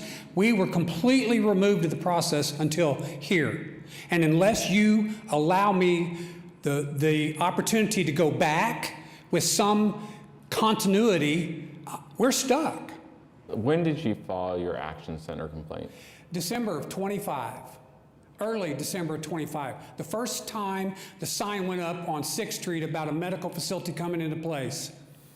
There was more than enough advance notice for us to at least be brought into that conversation. And on top of that, 2 individuals at the Department of Services received multiple emails outlining every bit of information we presented today, along with emails to Oklahoma City Planning outlining exactly the same thing. We have exhausted everything that we could do, and it's now in front of you. Don't turn me away without some sort of power for this to continue. Because me going back to the Development Action Center, you saw the response I got in December of 25, which was 0. Okay, so can we continue this and then ask the Action Center to respond? That seems the cleanest way, knowing what I know now. Well, let me ask you, has your client remodeled this building? No. The guy's been in business since December or January of 26. If there's been remodeling done or construction done without a permit, that's another Action Center potential avenue. To my knowledge, it's already been addressed by the city, in part moving forward with the sign because of the determination that it's illegal non-conforming use. Is your client anticipating pulling a permit to remodel the building? There's no remodel. It was already... The tenant's in place. It was already designed. Yeah, he's been in operation for 6 months. We started this process in December of 25. So it is evident the city of Oklahoma City has known about this for over 6 months. And they made a Now, they approved determination the that the legal sign. non-conforming use status had not lapsed. That's it. They did not approve the usage of that building with any documentation other than a utility bill. We were never received due process in order to submit the reality of what's happened. Again, I'm not sure, this is almost a philosophical discussion about what due process is owed somebody who's not an aggrieved party. Well, who I has think no the pecuniary or decision has property already been interest made in that the subject property. this body has determined that they're an aggrieved body. I think right now, we're trying to clean up the connection between the use and the sign. Right. And so I'm going to go back to what council brought up earlier, which is the burden of proof is on the property owner. I would say I'd be in favor of continuing it to see what additional proof beyond utility bills can be brought showing that this use continued. That's just where I'm at. I 100% do not think that it would be okay to deny the appeal because there's nowhere that I've identified, and if I've missed it, somebody can feel free to share. I've not seen anywhere along this process that was an exit ramp for the appellant to make the stand that he's making today. This was the only place to make it. If there's another spot, then I'd be 100% on board with saying, well, you should have done it there. But I don't see any other place that it could have been done until this moment. But at this moment, right, we're discussing the sign, the certificate of approval of the sign. There is other avenues to follow the non-conforming use. Not here today, but there are other avenues. I don't think so, not if they don't need a permit, because that would be his only, that's why I asked, the only other I mean, avenue you that would can be if go to district court over anything, so. well, to appeal this decision, but we still owe a right to everybody that comes before us to view every case on the merits. And so what I'm saying is based on what he's presented here today, this is the only way that he gets to be heard on this. This is the only way that he gets to appeal the decision for that sign to be there. The city has code enforcement means other than issuing a building permit to rectify zoning violations.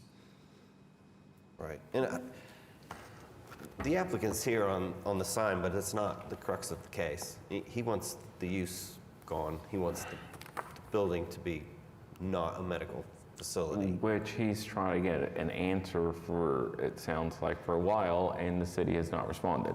Right. So how can What- we grant but this the if city- we know that there's a pending legal action, or at least there's pending action out there for him trying to get a determination on whether this use is even permissible at this point? That's not the question. The question is the sign. Okay, let me put it this way. If I was buying a home and it's under contract right now and I start building on it and I apply for a permit, I should be denied. I'm not the owner. I don't have the right. Not the fact that it's, I'm not the owner in that case, but in this case, it's whether or not you have the right to use it in that applicable way. Well, it was, And I feel like the corrective action is that closing process, and we need that to close before we can make a decision on the case before us. understood, but to me, I mean, Christopher Smith in his email made the determination as the director of development services. That's just where I am. I think the clean way there would have been for Chris Smith, then go back to the Action Center and say, hey, Action Center, respond to the neighborhood association. They had all that information. Chris Smith is the superintendent over code enforcement, so they are the ones that go out when an Action Center complaint comes in. And why did we never give a response to the person who filed? I'm not the sure where complaint? that's coming from. My understanding is that there was no, that there was a code complaint. I thought that Katie said that. The code enforcement went out and determined no violation for the use. But no reply to the actual person who made the complaint. My understanding is that they went out or they looked at the property based on the complaint that it was a non-conforming use and that they did not find sufficient evidence to pursue a citation for a non-conforming use. As far as their process for when they do and do not respond to a complaint, I don't know how they navigate that. But it's also on the public portal. Okay. Tracks all complaints.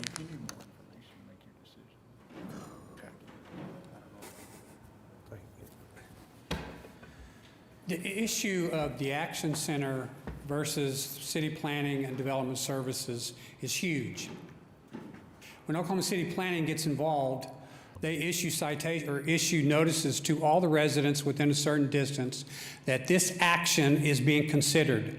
Nobody in that neighborhood received a notice that anything was being considered. Additionally, Development Services would not have been involved and issue a permit until the planning department had approved. The Cottage District requires Oklahoma City Planning to review and approve any construction or exterior renovation work, period. And none of those two were involved. We had access to no response. We had no opportunities to reply. Your appeal process was the first. So we're going to go back. We need to go back in and have them go through the process. The Sosa neighborhood, the Cottage District, needs to have a point in which we can present the multiple facts of information about nonconformance and a vacant building that we presented to you today. That opportunity has never happened.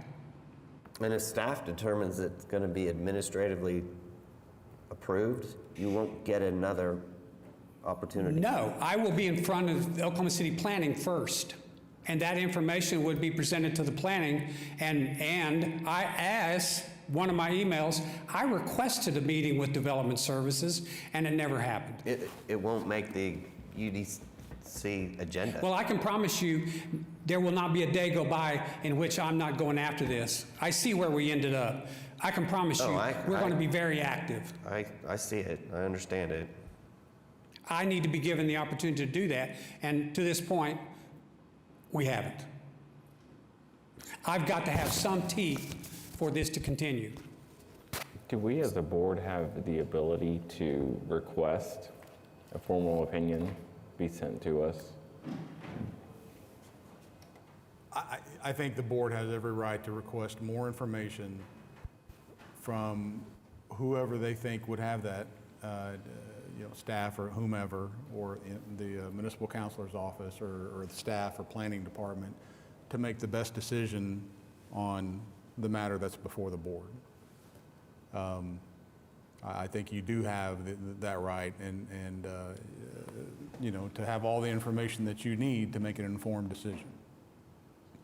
Once we get that determination from them, can staff, on behalf of the board, send that out to all parties currently present? I don't see why not. That's what Well, and it's going to cut both ways. If we ask for more information from Development Services, Planning, SOSA, anybody else, Jeff and his client get to submit more information on, don't just look at the water bills. And that's exactly. And maybe you don't have anything you want to submit. That's where I'm at. I think that's what needs to happen. Yeah. Based on this today, I do see that it's just the sign that's before us, but I can't separate it. And not hearing any other way to separate it, the argument is simply that the sign should have never been issued because this was not a legal non-conforming use. And so I think that gets drug along. It's tethered together with this. And so if I was making the decision on that today, it would just be to uphold the appeal, because I agree that utilities alone is not enough. That being said, this individual has relied on information from the city to move forward and said, hey, here's my utility bill. The city said that this is sufficient. They didn't feel they needed to provide anything else. So rather than making that decision when they might have an arsenal of other things that they can provide, I think that would be unfair to them. So at this point, what I would like to see us do is continue this, to allow them to provide that information to meet the standard that's in the code, that they meet that burden of proof showing that this use continued. an argument for what use looks like. How do you determine use? Here's how we show that we've met this burden. Here's the use showing that it's not been suspended for a period of 2 years or more. The appellant can provide his information the same, but if it stays as is, I don't think we have a way to fillet the two. I think that the use is connected to the sign. So the question then becomes, how much time is sufficient? Do we do it? Do we Ask move it out? ask the appellant, and then, no, The applicant needs to be in agreement. What's our next meeting? July 16th. One in July? 16th. July 16th. The property owner will be out of town on at the July meeting. Well, and staff would need ample time, obviously, to do their diligence and look into it, so. That would be if they, I don't think I need August. anything else from, I just need whatever evidence that they want to provide showing that the building was still in use. I do not subscribe to the belief that simply paying a utility bill shows that the use is continued. So I would need to see more than that. And the owner doesn't need to be present. They can provide that information to staff, and they can provide it to us. But I don't think, as hard as I've looked for a way to separate the two, I don't think that there is any way to. I think that decision is going to have to be made in tandem together with the use and the sign. Well, Property owner would like to be present if this board hears this case again. It's the 6th of August. Is and the I'll next one. also add, just to echo and to reinforce the concerns here, every ruling made on an appeal has to be accompanied, as you know, by a written finding of fact based upon the testimony received at the hearing, and specify the reasons for granting or denying the appeal. So, asking for more information to make sure you're comfortable with the decision that you do make is as informed as it can be, is I think that is sending it back for more information or requesting more information is certainly in compliance with the spirit of the burden upon you to be able to articulate why you're going to do what you're going to do. The property owner retains its right to appeal on the interim basis the finding regarding jurisdiction. So I figured August, that was what was coming. August 6th is the following meeting. They're good with that. You're good with that? August 6th work for both parties? August 6th. Sorry? August 6th, 2026, does that work for you? I will be there. Does that work for you? Who will be initiating correspondence back to SOSA?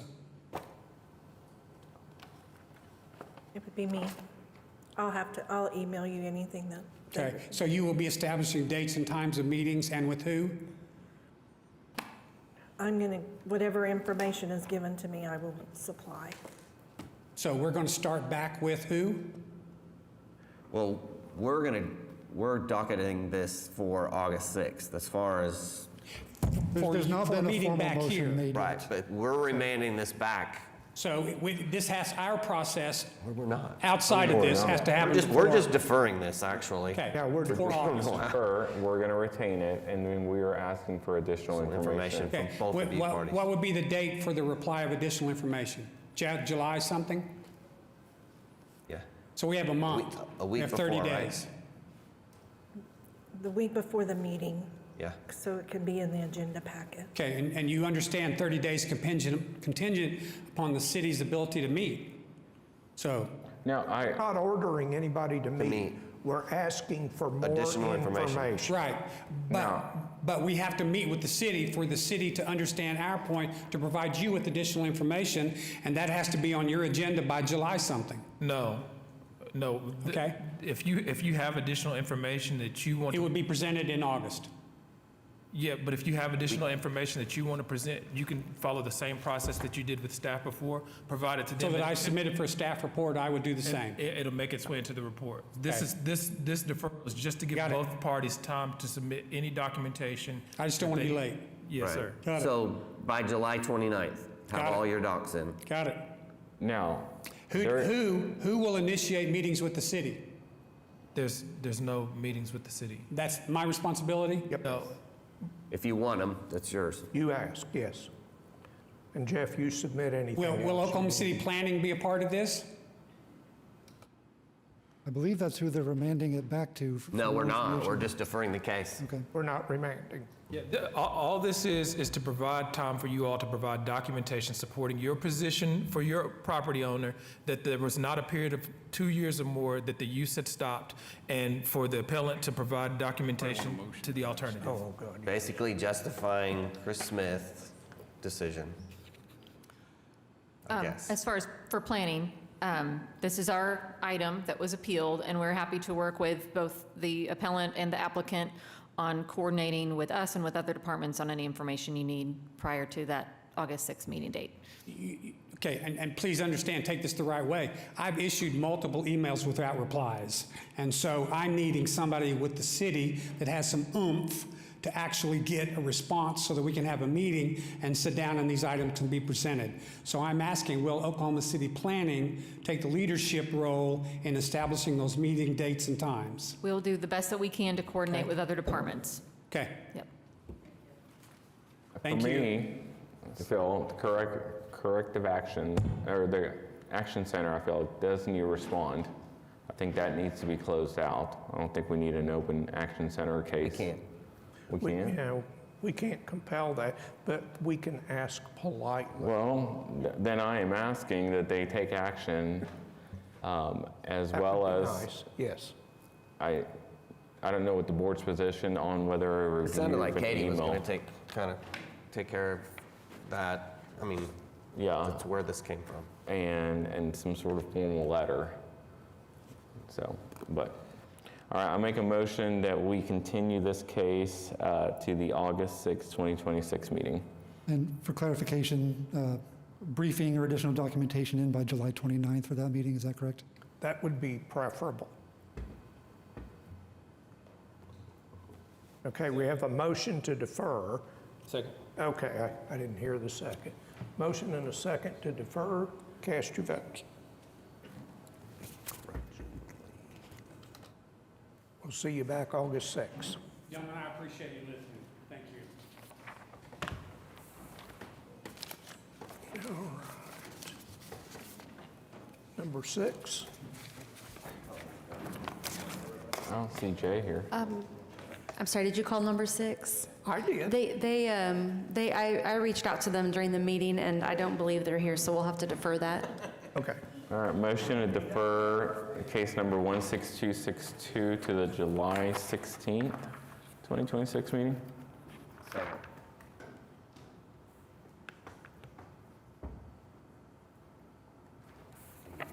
Okay, we have a motion and a second. Cast your votes. All right, the others were withdrawn. I don't have any additional items. We don't have any committees. Does anybody want to say something? Chris? I'm talked out. Citizens to be heard? None. Whose turn is it to be chairperson? I'm thinking Emily Kay. Unanimous vote? Don, you want to do it? I'll do it. Okay. Then we need a vice chairman. Oh, no, chair? Chair, yeah. Vice chair? You're the chair. Are you quitting? Not unless you tell me to. I mean, Thank you. No. Sorry. in years past, we had rotated, so everybody got a turn. And that was my question, whose turn is it? How do you feel about doing it again? I'll do it another year if you want. There you go. And then Emily Kate, Sorry. or you, or No, you. no, I've got my hands full already. I'm all right. Plenty busy. I'll vice chair. Next thing. Sorry. Miss Hurd. Okay.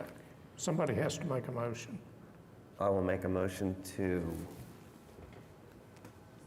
nominate Michael Voorhees for the chair of Board of Adjustment. Second. Okay, we have a motion and a second for chair.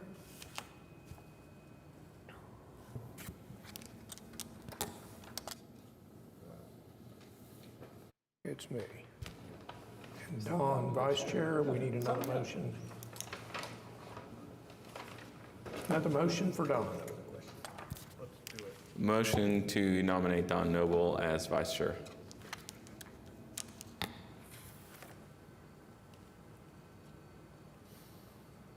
Second.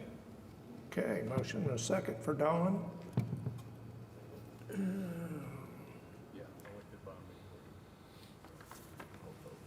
Now cast your votes.